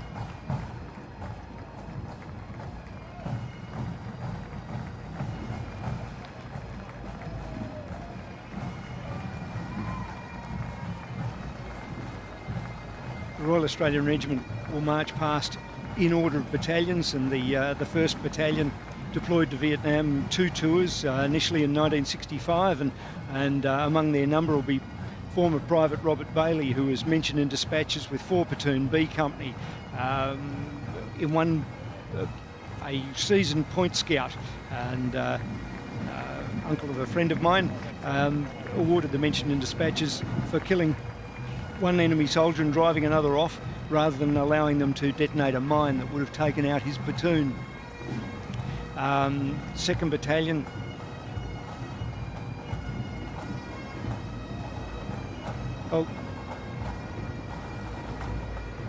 I think we can see the 4 RAR Association of New South Wales marching past us, led by David Morris. Yeah, the Fighting Fourth on their 2nd tour took a New Zealand company to war with them, and they fought the final battles of the war in Vietnam at Song Kar and Nui Le. The 3rd Battalion, with its green colours immediately in front of us, the Old Faithful Battalion that had served won distinction with their at Kap Yong and at Mariang San, and there's Rod White, who served with Heavy Weapons Platoon 3 RAR, just on screen for a moment. They were integral in the defence of Firebase Balmoral on their 1st tour, and fought the Battle of Long Khan in 1971 on their 2nd tour. In fact, the officer leading the Royal Australian Regiment, Horry Howard, earned his Military Cross serving with the 3rd Battalion. He led a company of the 3rd into Baria in February 1968 during the Tet Offensive, when the Viet Cong had taken the town. And there was 500 enemy in the village, but Howard decided to send lead 100 Australians with some armour support back in and recaptured the town, the provincial capital of Phuoc Tuy Province. 6th Battalion, the Royal Australian Regiment, became famous when D Company fought for its life at the Battle of Long Tan on the 18th of August 1966, and they then served a second tour. And just behind the 6th Battalion Association, we can see the 7th Battalion, the 7th Battalion of the Royal Australian Regiment, which we know is nicknamed Porky 7 or the Pig Battalion, because they were called nothing but a bunch of pigs by a commanding officer after a particularly rowdy party. Indeed, the mob we missed and must mention is the 5th Battalion, the Royal Australian Regiment. John Waugh took them to war with Max Carroll as his 2IC on their first tour, and Colin Kahn took them back on their second tour. And just before they left Vietnam, when the 7th was arriving to replace them, the 7th's pig mascot was painted with tiger stripes by the 5th Battalion as they were leaving, because 5 RAR is the Tiger Battalion.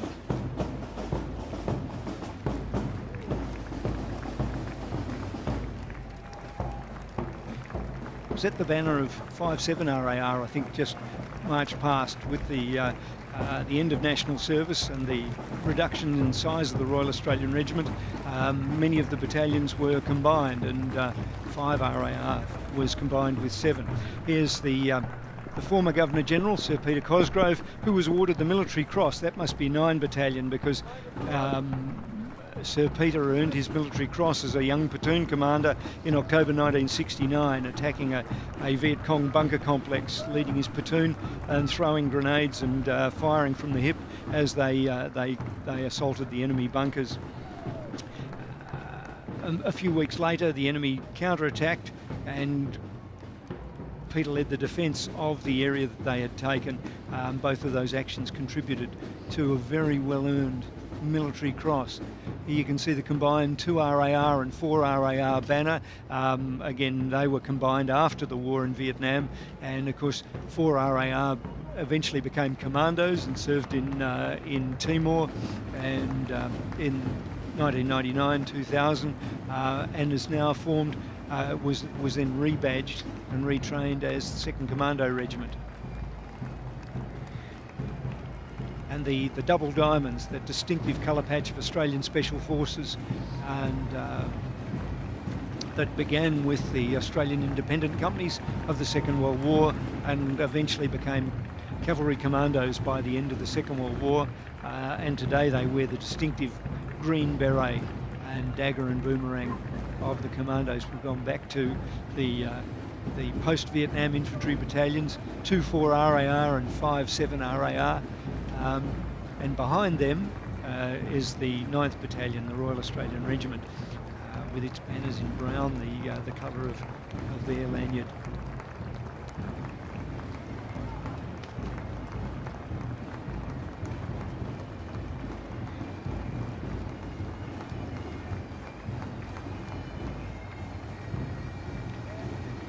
Australian Army Aviation Corps banner. Eamon will probably talk over the top and talk about how vital the Air Force is, but Army aviators have provided vital artillery spotting ever since the first AIF, when 3 Squadron did the spotting for Monash's Corps before the Battle of Hamel, and Army aviation played a vital role in supporting the Royal Australian Regiment in the war in South Vietnam. Army Aviation continues to play a vital role on current defence operations, with deployments including the Middle East, as well as disaster relief operations, including Tonga Assist. One of their Chinooks was deployed over there, as well as locally with Operations Flood Assist at home.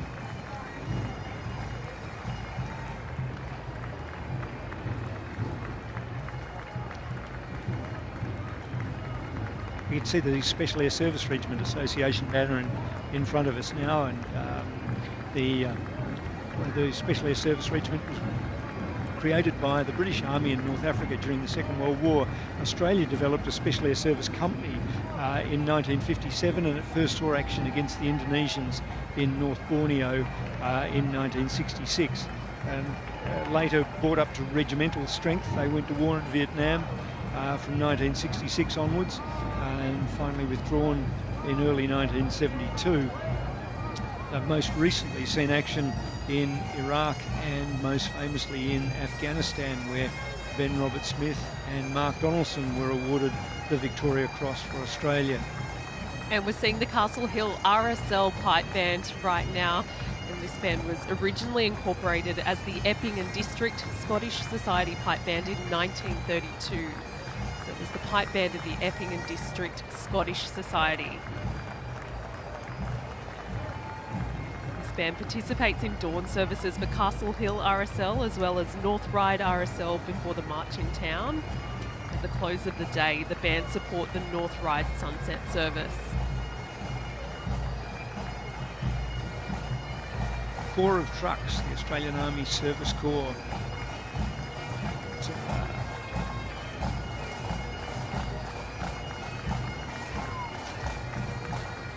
Yes, and the association today is led by President Gary Smith. You can see 12 Transport, led by Dennis Quinlan, raised at Lancer Barracks in July 1948. In 1956, it was renamed 12 Company. The meaning being bridging, and was responsible for water transport and Bailey bridging.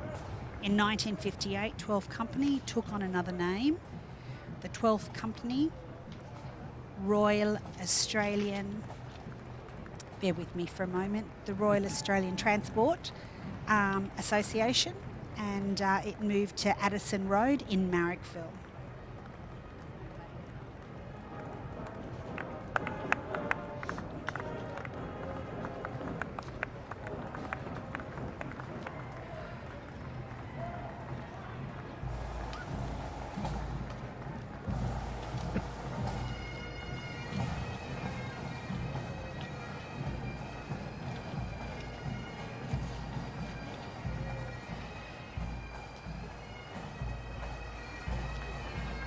Intelligence Corps just went past, and without the Intelligence Corps there'd be providing essential information on who our soldiers are facing. Their task on the battlefield becomes that much harder. And now we can see the Royal Australian Army Medical Corps Association and a number of Australian Army medical units, the 1st Australian Field Hospital, the 1st Field Ambulance and the 5th Field Ambulance. We're also supported by the Royal Australian Dental Corps as well.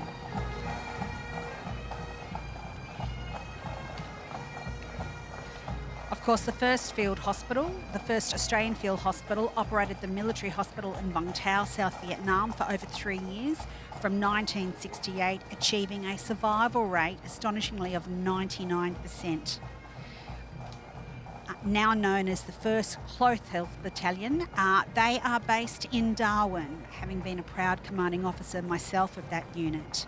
Members of the unit have served on almost every Australian Defence Force operation and humanitarian deployment over the last 20 years. They're followed by the 1st Field Ambulance. 3 stretcher bearer sections landed at Gallipoli on the 25th of April 1915, and the unit has served continuously ever since.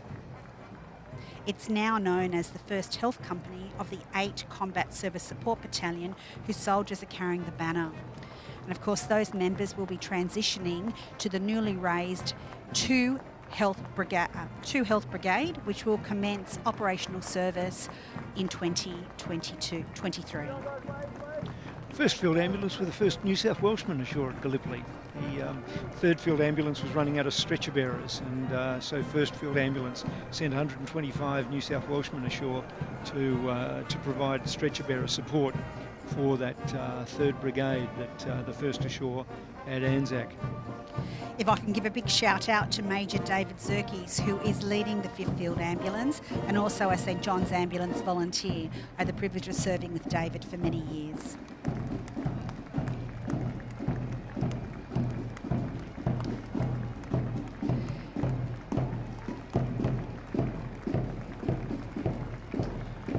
Women's Royal Australian Army Corps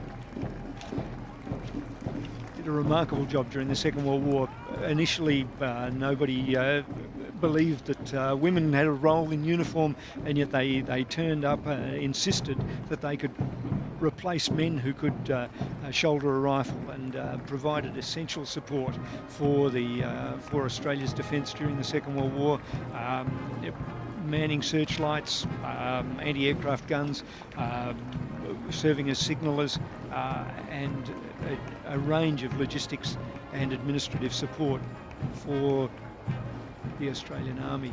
And of course we can see the grey and scarlet there of the Royal Australian Army Nursing Corps Association, New South Wales and ACT branch, led by Sarah Winter. And there of course is the proud beret of the Royal Australian Army Military Police. For the troops and with the troops is the motto. Georgina, I thought you'd mention why scarlet and grey is so important to the nurses. Yes, the red jackets and the grey trousers symbolise the traditional grey dresses and scarlet capes worn by nurses up until the end of the Vietnam War. Australia's very proud nursing officers have served continuously since the Boer War and are still accompanying Australian troops wherever they are deployed in Australia or overseas.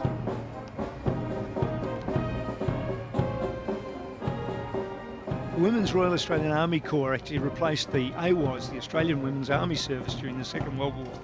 And that was formed in 1951 and continued right through until the 1980s, until women were integrated into the Australian Defence Force.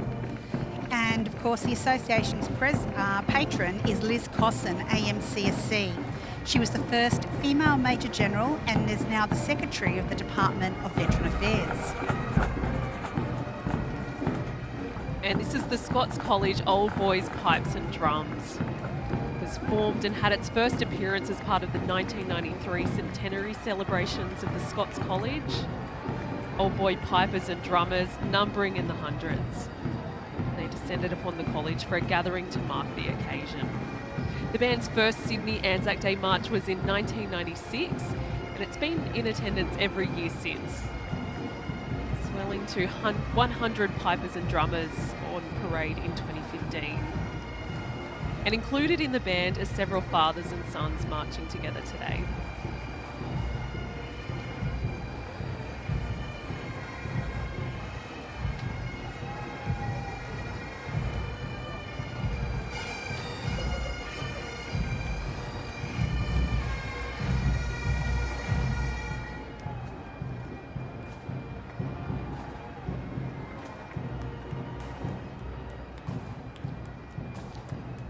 Appropriately behind a pipe band is the New South Wales Scottish Regiment Association, led by Major Woodhams.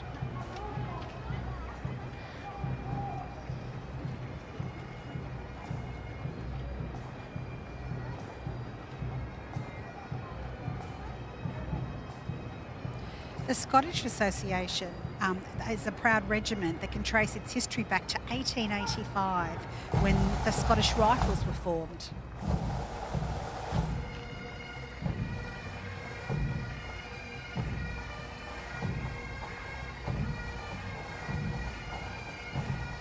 And this is the Sydney Thistle Highland Pipe Band.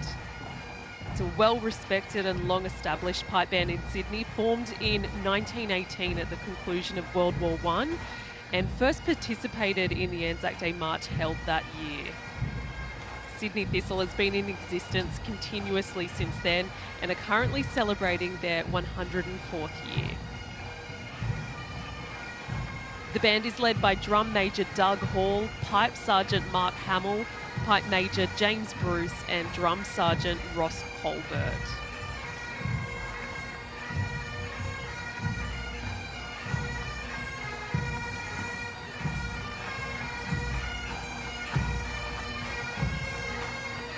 And the band wears the Farquharson tartan as part of both a traditional full-dress Highland regimental uniform and a modern-style Scottish walking-out dress.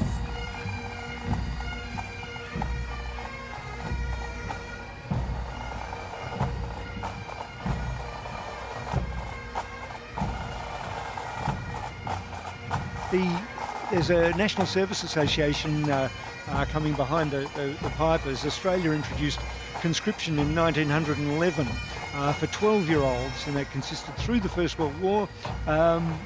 We introduced conscription again in 1951.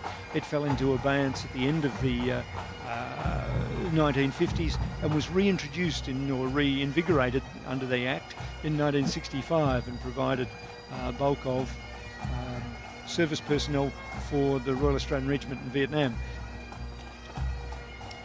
And on our screen now we can see the Royal Australian Air Force veterans and current serving contingent. They're being led today by the 3-wing New South Wales Australian Air Force Cadet Band. And at the head of the RAF contingent is number 22 Squadron, City of Sydney Squadron. Established in 1936 out at RAF Base Richmond, it's where they continue to operate today, providing air base services. Just in front of that banner we can see Air Vice Marshal Darren Goldie, who recently took over the helm of Air Commander Australia up at RAF Base Glenbrook in the Balloon Mountains. Air Vice Marshal Goldie is a former C-130 E, H and J pilot with over 5,000 hours flying.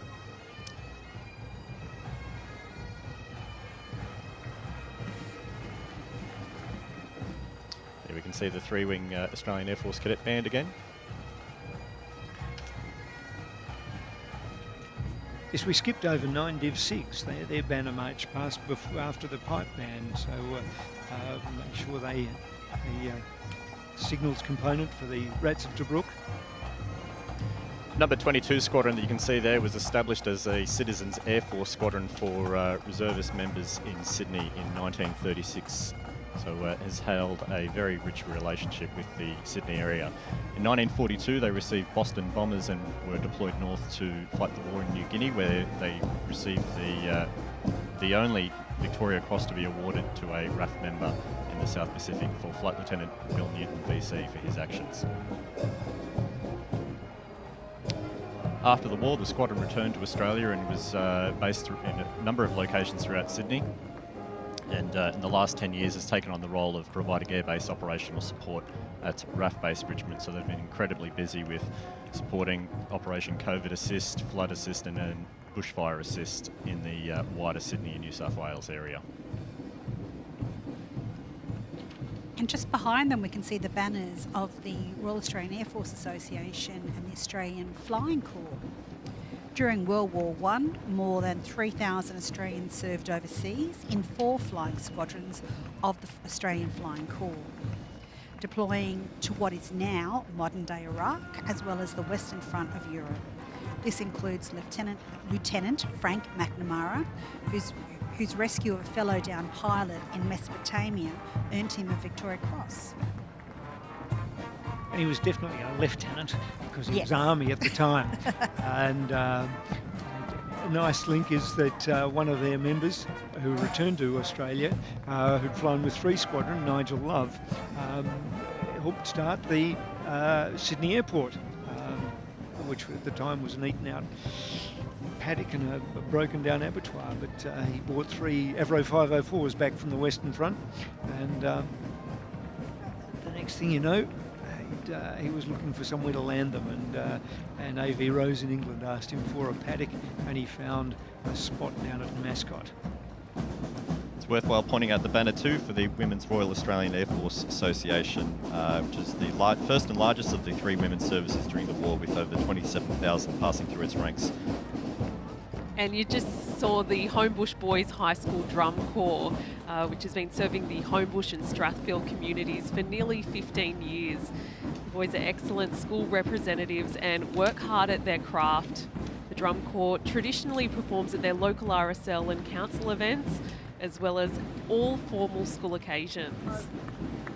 They've regularly participated in the Anzac Day events in the CBD. At the bottom of our screen there we can see number 3 Squadron from RAF Base Williamtown. 3 Squadron's got a very rich history going back to the First World War with its service with the Australian Flying Corps. It was the first squadron to be based in Sydney when it was relocated to RAF Base Richmond in 1925, and also saw wartime service in North Africa and the Middle East. And just behind them is 76 Squadron, another wartime Kitty Hawk squadron. 76 Squadron also fought in the Battle of Milne Bay in New Guinea in August and September, which saw aircraft attacking Japanese ground forces at the end of their airstrip. The attacks made by 75 and 76 Squadron were later described as the decisive factor in defeating the Japanese landing.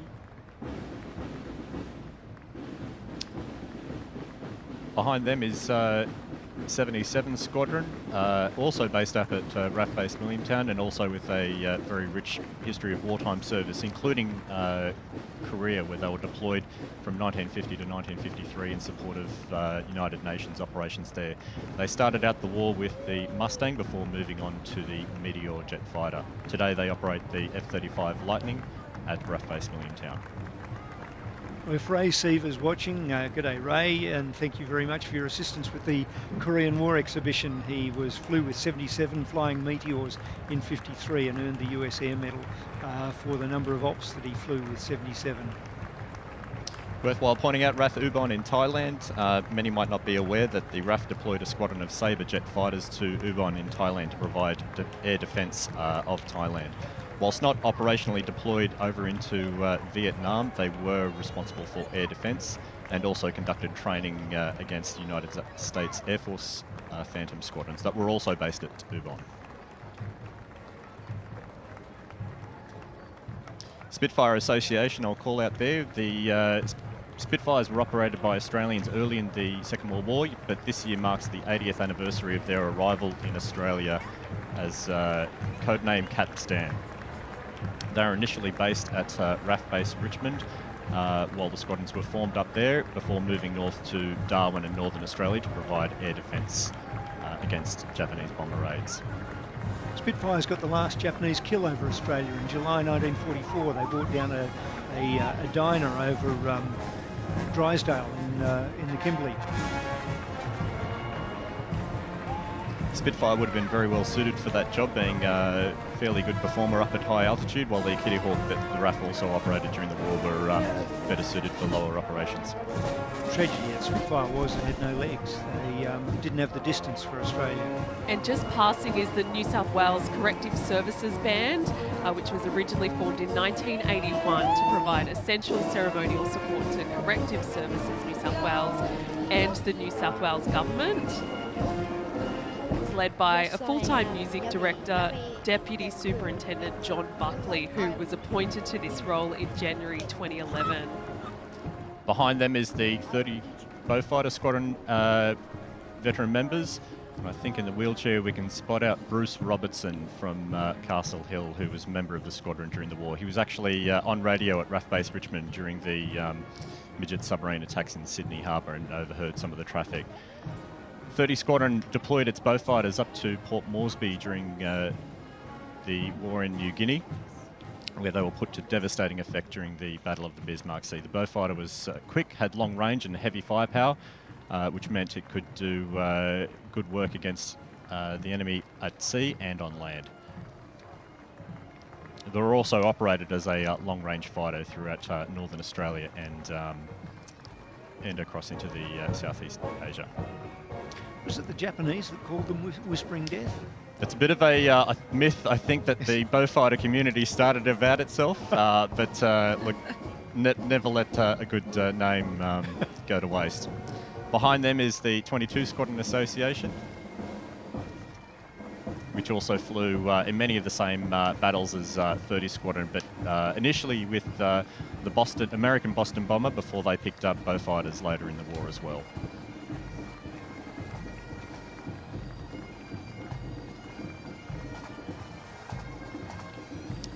.454 and .459, which I believe were both formed at RAF Williamtown and sent to North Africa during the war, and then RAF Vietnam 1964 to 1972, this year marking the 50th anniversary of the return of number 35 Squadron. I'm going to butt in because Bob Treloar is leading the RAAF in Vietnam. You can see a retired Air Vice Marshal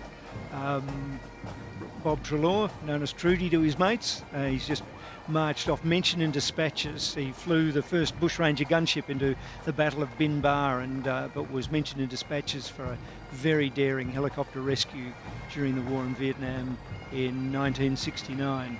The enemy closed to within 30 metres of his aircraft and were firing through his windscreen, but he picked up a few blokes from 5 RAR and got them out of there. There we can see the 37 Squadron Association. 37 was formed in Melbourne in 1943, served throughout the war and post-war, and then disestablished until 1966. There's the current serving members from RAF Base Richmond, led by Wing Commander Anthony Kay. You can see there in the middle. 37 Squadron since 1966 has operated the C-130 Hercules at RAF Base Richmond, and arguably one of the busiest squadrons in the Air Force. Recently they've been engaged in Operation Tonga Assist, helping deliver relief out there, as well as the evacuation of non-combatants from Kabul last August.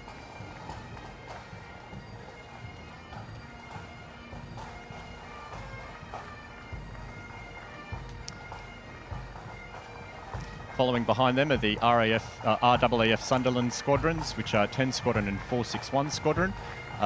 First into combat, so they were deployed across to England to provide maritime patrol against German U-boats and other shipping throughout the war.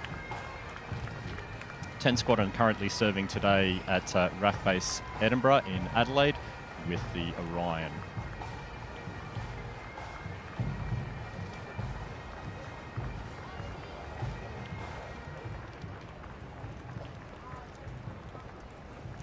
And I believe that's Air Mobility Training and Development Unit with number 3 Aeromedical Evacuation Squadron in front of them. AMTDU is responsible for developing airdrop loads to come out the back of our aircraft, as well as being carried underneath Army and Navy helicopters. There's been very busy developing new load carrying techniques with the introduction of new transport aircraft in the RAF over the last 15 years.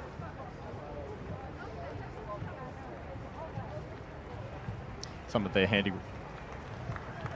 handiwork has also seen Defence deliver resupplies to Antarctica to Australian research stations down there.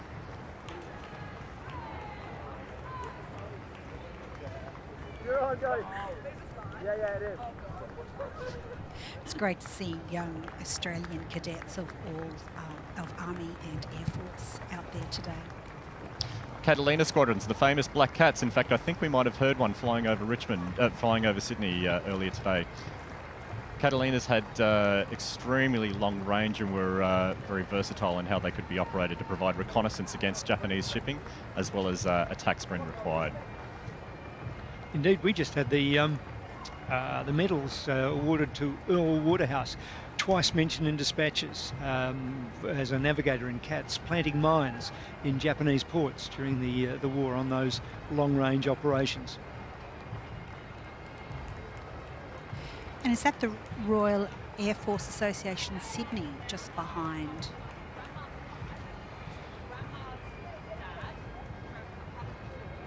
The Royal Air Force is the longest serving independent air force in the world, and the RAF Association Sydney branch represents all airmen and women who served in the Royal Air Force in the UK and all around the globe. Many Australians served in the Royal Air Force during the Second World War. During the early stages of the war, there were more Australians in the Royal Air Force squadrons than in the Australian squadrons.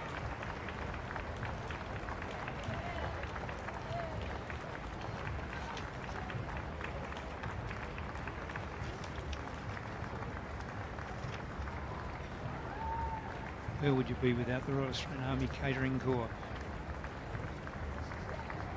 You'd be at the tail end of the Royal Australian Air Force contingent. Well done, that man.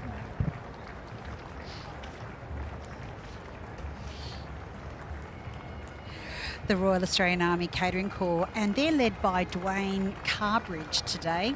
The motto of the Corps is, "We sustain." Did you know that the Catering Corps was formed in 1943 on the instigation of Lieutenant Colonel Sir Stanton Hicks? He was an Australian Army Medical Corps officer who saw the need to improve the standard of Army food and nutrition for our fighting troops. Yeah, Australia's defence created the first one-man ration pack as a result of the experience on the Kokoda Trail, and these nutritionally balanced diets that the diggers all grizzled about. But Australia was a world leader in feeding our troops and maintaining their health. And we're seeing the St George Sutherland Scottish Pipe Band right now, which was formed in 1946 by returned servicemen after World War II. They participated in Anzac Day and Remembrance Day commemorations for the last 74 years. They're primarily a social and community band, though they regularly perform for private and community events, and they work to pass on the traditions of piping and drumming to new members of all ages.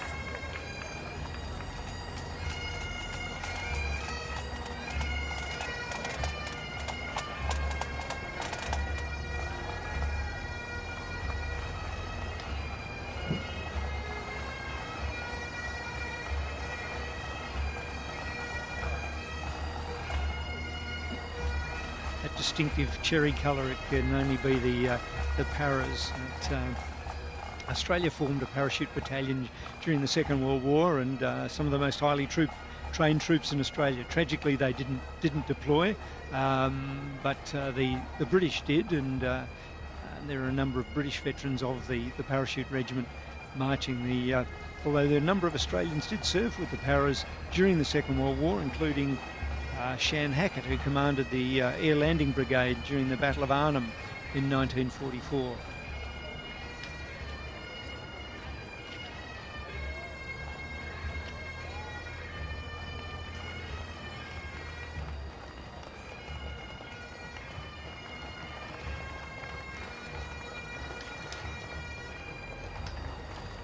Combined British Forces Association, led this year by Ben Martin of ex-Royal Scots, a relatively new association for all ex-service members of the British Forces who have made their home in Australia. Behind them I can see I think that's the British Commonwealth Occupation Force. Yeah, the Beekoff served in Japan from February 1946 until the early 1950s, and in fact, their commander was a Gallipoli veteran, Horace Robertson, and they provided many troops for the war in Korea eventually. And of course, we can see there the Indian Defence Force Veterans, New South Wales, led by Colonel Joseph Matthews, a former infantry battalion commander. Around 15,000 Indian troops and non-combatants served at Gallipoli, fighting alongside the Anzacs. They're also part of Wavell's Desert Army, so 60th Indian Division was in front of the 6th Australian Division during the initial campaigns against the Italians in 1940 and 41.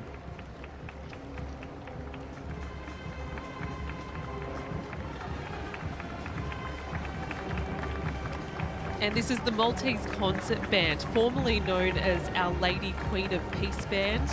The band changed its name in 2020. It was established in 1976 and based in the western suburbs of Sydney.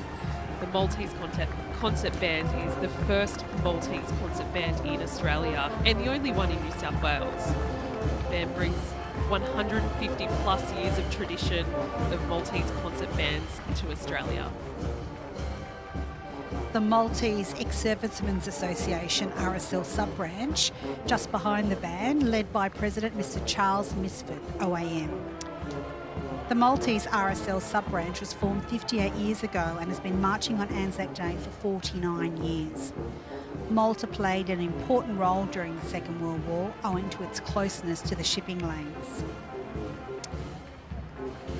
Yeah, the HMAS Perth operated out of Malta very briefly, running those convoys to keep Malta fighting during the Second World War. So the connections between Malta and the Royal Australian Navy, and indeed the Royal Australian Air Force. We had a wing in Malta. That's right. 54. Yeah, number 81 wing Vampires, in fact, were deployed over there for several years in the 1950s, providing air defence in Europe. The bravery of the Maltese people during the Siege of Malta moved King George VI to award the George Cross to Malta on a collective basis to bear witness to the heroism and devotion that they will long be famous for in history. Also like to mention the Maltese that served in the AIF. David Lewis Pazzarini served with the 10th Light Horse in the charge at the Neck and was killed in a raid across the Jordan River in 1918. So the connections are long and many. We could see the National Sikh Council of Australia incorporating marching for the Sikh regiments of World War I and World War II, and they're led by Colonel Sharanjit Singh Chima. During the First World War, the Sikh regiments served at the Western Front, Gallipoli, the Middle East and Mesopotamia. During the Third Battle of Krithia at Gallipoli, the 14th Sikh Battalion lost more than half of its numbers, killed or wounded, in a matter of hours. During World War II, the Sikhs fought in the North African Campaign and Italy, as well as in many areas across the Asian continent.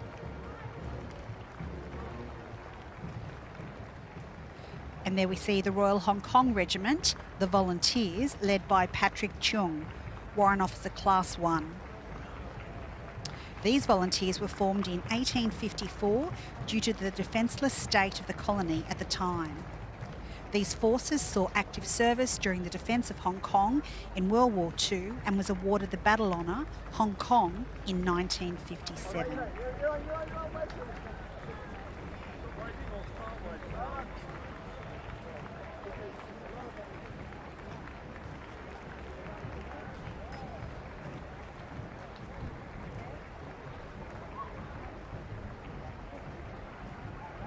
Yeah, the New South Welshmen of the Naval Brigade stopped at Hong Kong on their way to China to participate in the Boxer Rebellion in 1900. It was a Nepalese contingent, Gurkhas marching past.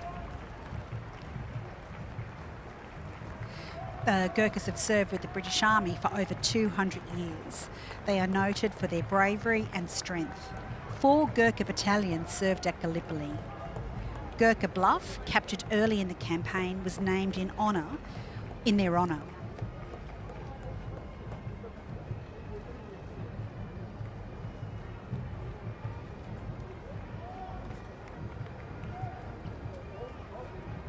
They also served closely with the Australians during the campaign against Indonesia in North Borneo in 1965-66. During Konfrontasi, the Gurkhas played a very significant role in that jungle war.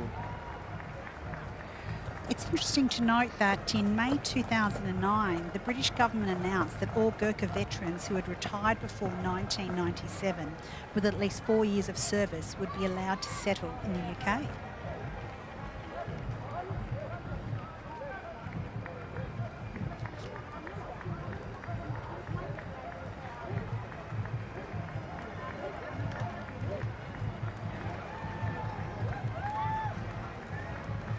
Another group of national servicemen. These cover the period from the National Service Act of 1951 through providing defence of Australia. They didn't deploy overseas, although we were fighting wars in Korea, the Malayan Emergency, and so on. And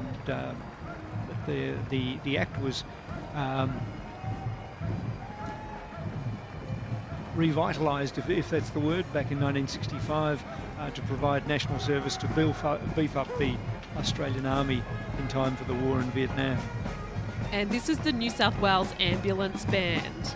The band master is Michael Saltus, and the ambulance band was commissioned in 1985. The conductor drum major is Mr. Kevin Skews. The band has performed for Her Majesty Queen Elizabeth II at the opening of Parramatta Stadium.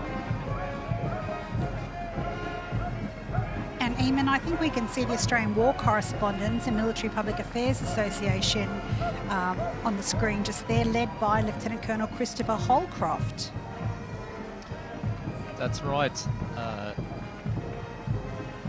The Australian War Correspondents and Military Public Affairs Officers Association was formed after World War II. Journalists, photographers and videographers who have covered wars in either a civilian capacity or military joined forces to form the association. The motto of the association is "We go, so you know," and they continue to go everywhere to operations to this day from all 3 services. Members have covered the action in Vietnam, Iraq, Afghanistan, Rwanda, East Timor and other theatres.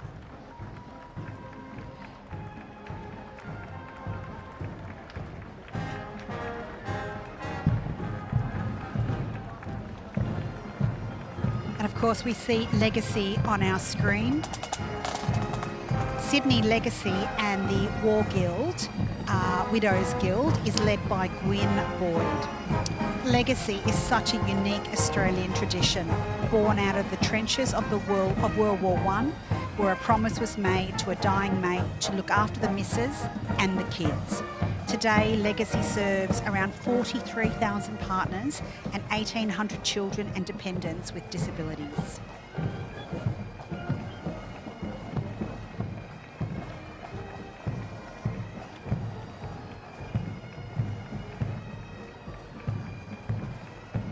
And we can see the many descendants of veterans marching on our screen before us.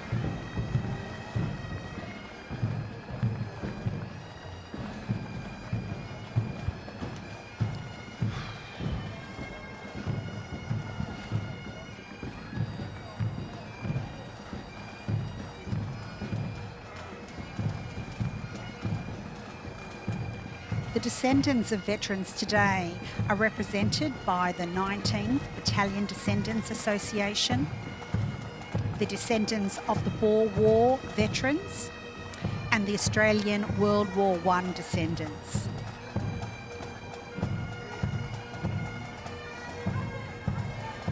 Yes, this group are direct descendants of those who served in the Australian forces from 1914 to 1918.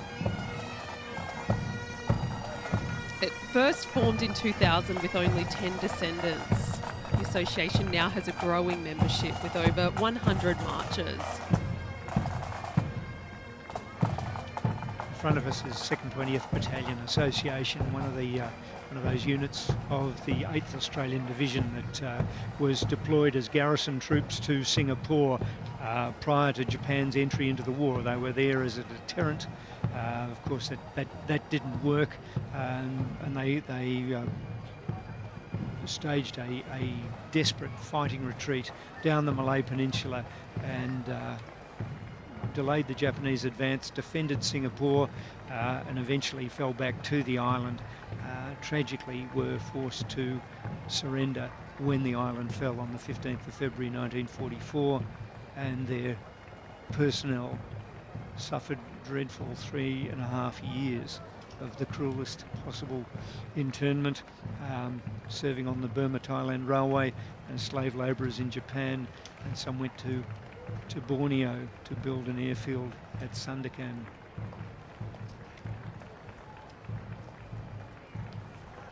There's a Belgian flag.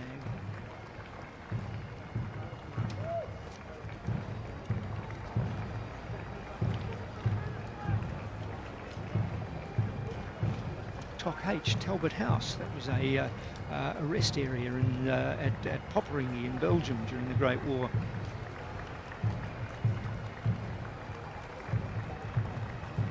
And these militia units of the 19th Infantry Battalion and the Darwin Infantry Battalion militia units that defended Northern Australia in the early stages of the Second World War while the AIF was overseas.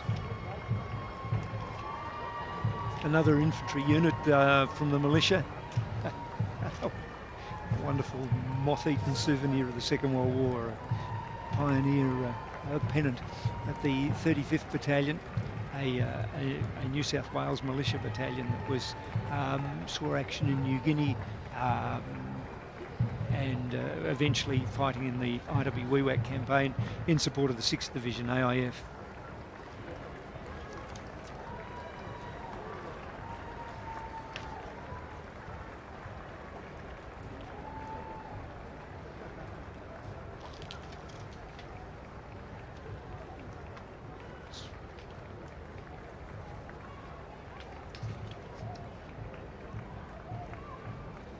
And we can see the US Army Small Ships Association, led by Leonard McLeod there on our screen, just behind the 35th Infantry.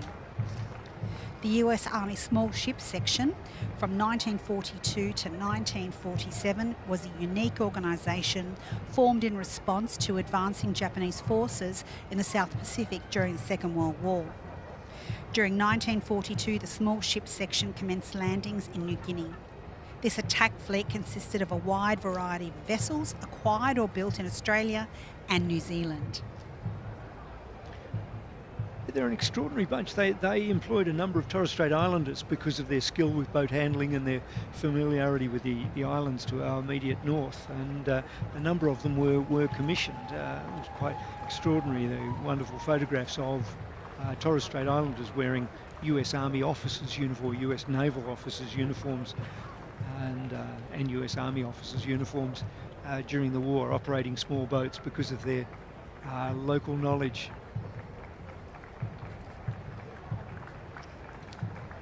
Also involved in rescue of US and Australian aviators down in the off Horn Island and other areas between Australia and New Guinea. And we can see the banner of France on the screen before us.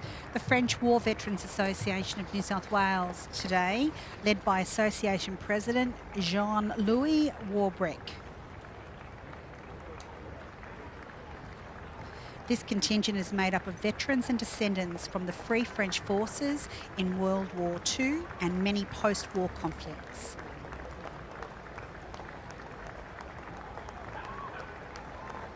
Yes, some amazing medals amongst them, with service in Morocco and Algeria. Later, the ABC will screen a live broadcast of the dawn service from the Australian Memorial at Villers-Bretonneux.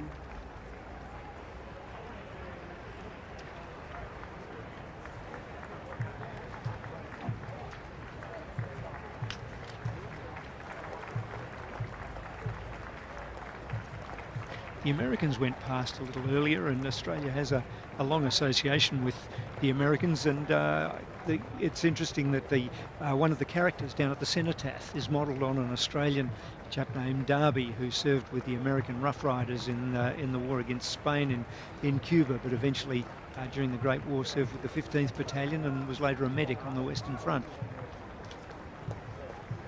With the 80th anniversary of the bombing of Darwin, the fighter squadron in Darwin during the bombing was an American fighter squadron. Okay, it would be very remiss of me today if I was not calling out the Irish banner on our screen before us. As a proud Irish woman myself, serving in the Australian Defence Force for 30 years.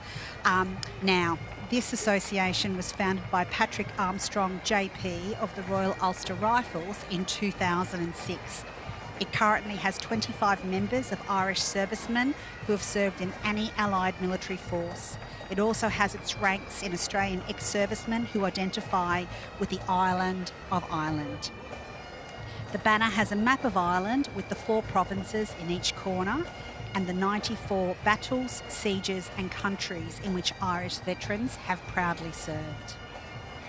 Did you mention that the contingent was led by Bess Campion from the Irish Defence Force?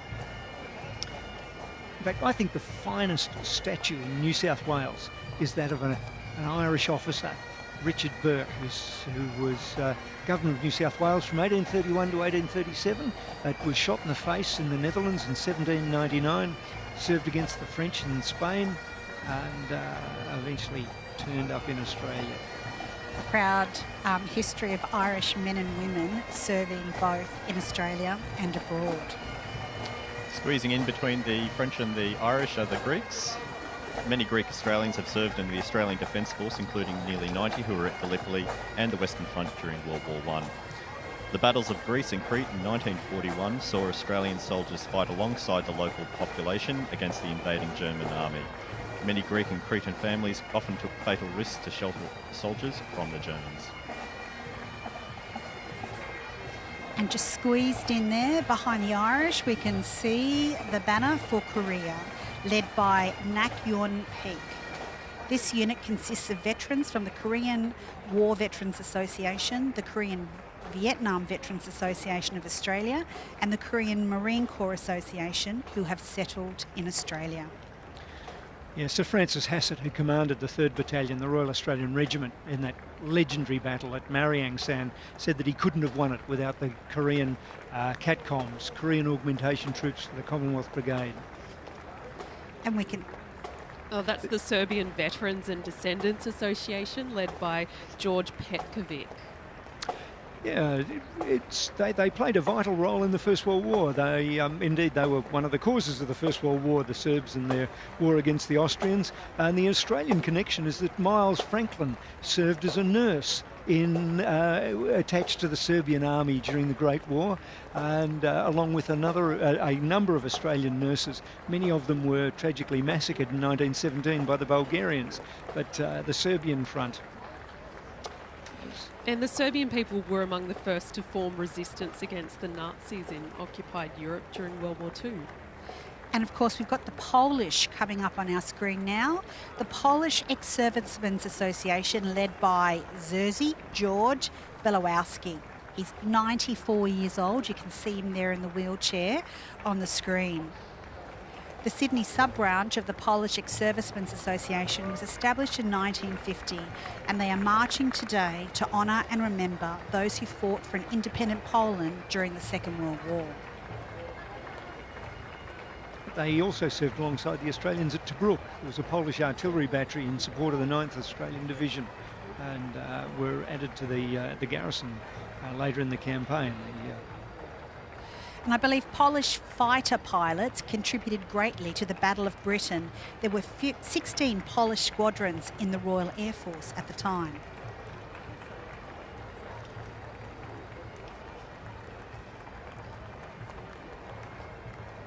And there we have the Turkey banner. Today is an important day for both Australians and Turkish people. In spite of the fierce fighting that occurred at Gallipoli, Australian and Turkish soldiers developed a mutual respect for each other. In the post-war period, many Turks settled here in Australia. Turkish troops fought alongside Australians in the Korean War and with our allies during the First Gulf War. Turkish soldiers have also served with United Nations peacekeeping troops in Somalia, Bosnia and Kosovo. Yeah, the Turkish Independent Infantry Brigade in Korea was commanded by a Gallipoli veteran, which is, Republic of Vietnam. That gold with the 3 red bars. Australia joined their war against communism in 1962 with the deployment of the Australian Army Training Team, Vietnam.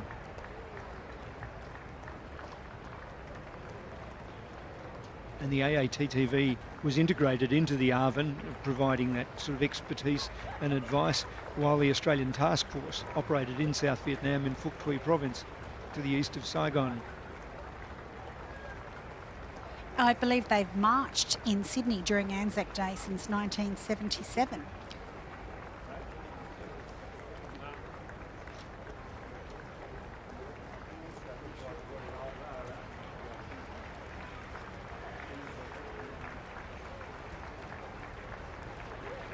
The Rhodesian veterans have an interesting history with Australia, given that the first major deployments of Australians during the at the time of Commonwealth was against the war against the Boers, and the Australians fought in what is now Rhodesia in the siege of the Elands River Post.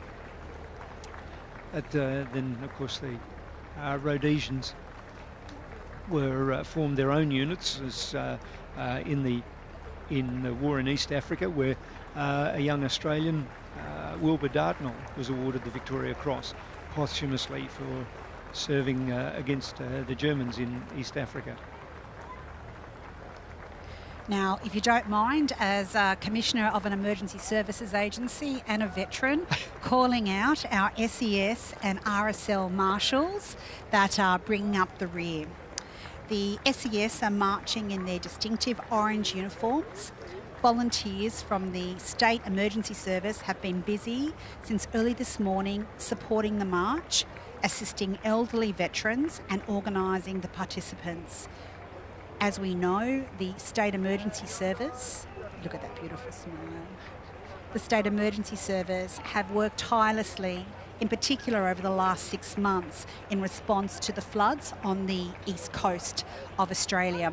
And as you can see, a number of the SES volunteers from New South Wales on the screen there are not only wearing the medals of their grandparents and family members, there are also a number of veterans who are also wearing their medals representing their service to Australia.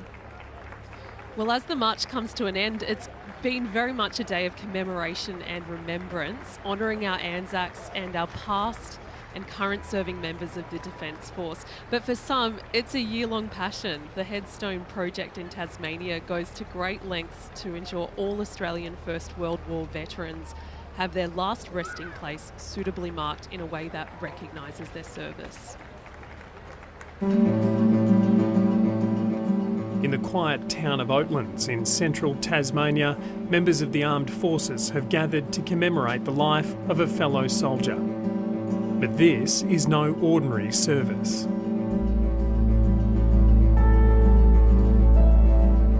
Before there was just a simple metal cross with G. Hardwick painted very rustically, so it's lovely to see that he's finally being recognised as a soldier.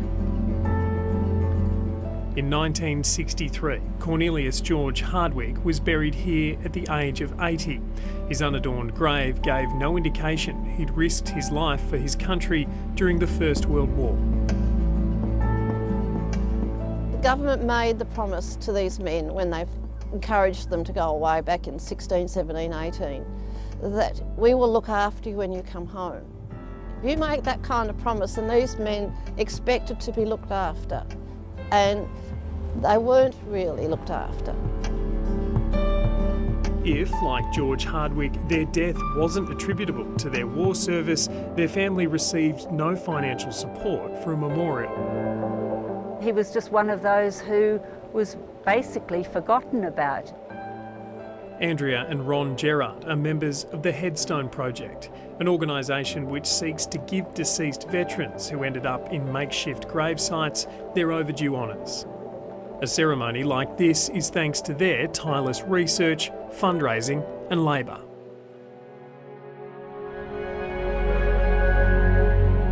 Restoring George Hardwick's headstone and hundreds before him began here at Cornelian Bay in Hobart.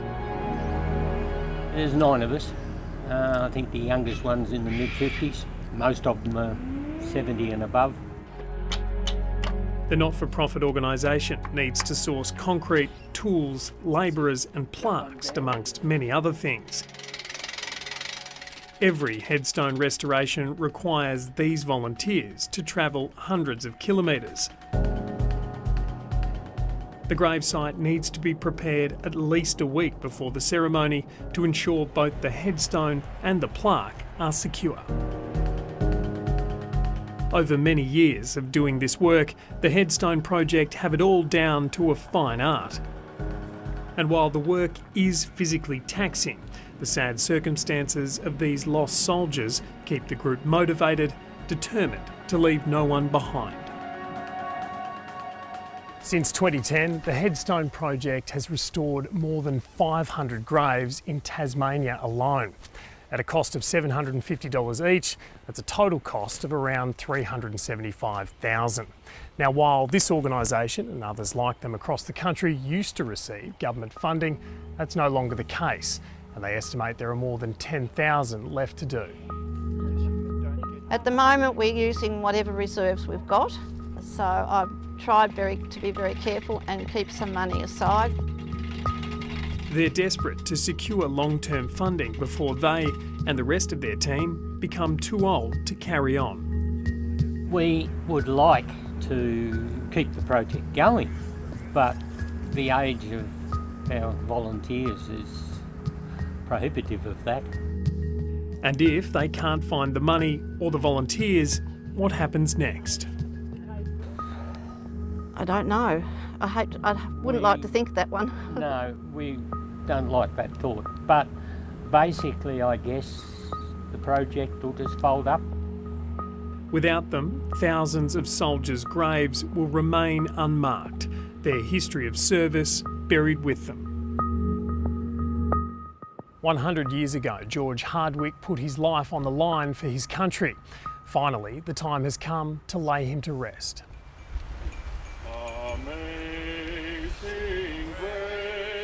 Halfway across the world, he witnessed things that we can only imagine. Although the conflict didn't take his life, the lasting effects of World War I shaped the rest of it. He died in a small town with no close family and no recognition of the sacrifice he made. I'd like to leave a legacy that says that we care, that we're a group of people who try to do something in a positive and in a real way. Why should they miss out when others have got a headstone? They're all heroes for me. These guys deserve to be remembered.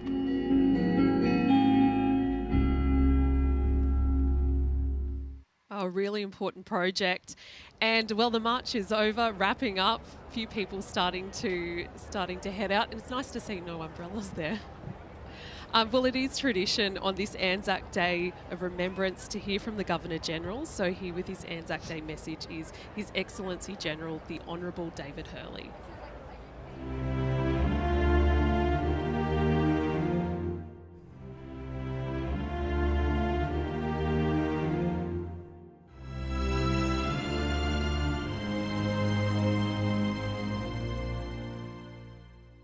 Walk through any town or city in Australia and you will find a war memorial. You may walk past one every day. On Anzac Day, we don't walk past. It's a day when we stop. It's a day when we are drawn to these memorials, to reflect, to remember, and to recognise that memorials both honour those who made the ultimate sacrifice and remind us of who we are. Lest we forget. We hear and say those powerful, emotive words on Anzac Day. But does just saying them make them true?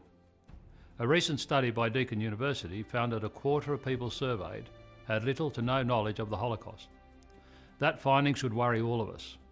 It is dangerous if we forget history, what has shaped us, what drives us, what gives us character.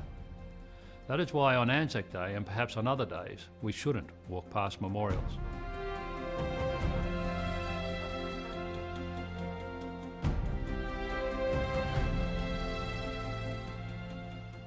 We pause and reflect for different reasons. Some are personal. Growing up in Port Kembla, the War Memorial and Anzac Day meant learning about my relatives who had served.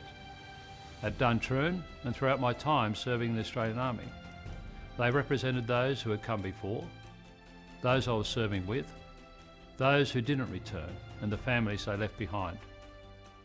Memorials also tell the story of who we were in our darkest hours, the story of who we still are when our backs are against the wall, the story of a people committed to service and putting others before self. Earlier this year, I spoke at the dedication of a memorial to the Australian nurses massacred on Banker Island in 1942.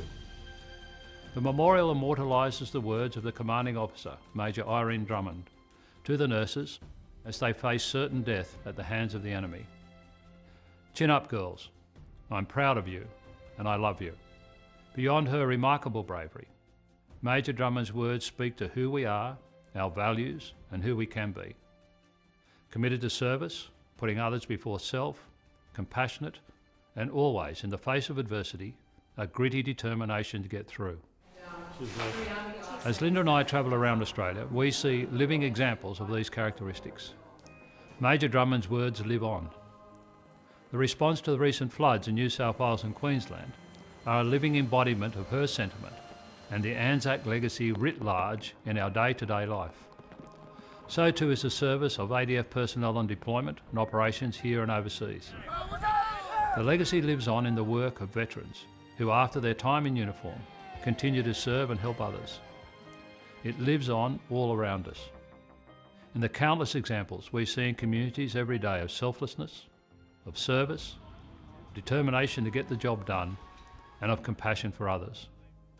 Anzac Day and the memorials that exist all around Australia are reminders of these characteristics. In honouring the service of our forebears, our modern veterans, and those who continue to serve, we recognise that they embody the characteristics that define us as a nation. Being a veteran is not an identity in and of itself. Veterans are not superheroes. In fact, they are, and I mean this as a compliment, ordinary. They are our daughters and sons, our husbands and wives, loved ones, our parents, our mates, and our colleagues. In the sum of their stories, we see loyalty, compassion, mateship, characteristics that have shaped and are part of who we are as a nation. Characteristics that we see displayed day in, day out in myriad ways in every part of Australia. A single name on a wall of a memorial cannot tell that full story. A single day in the calendar cannot ensure we remember, but they can remind us of who we were, who we are, and who we aspire to be. We must remember, lest we forget.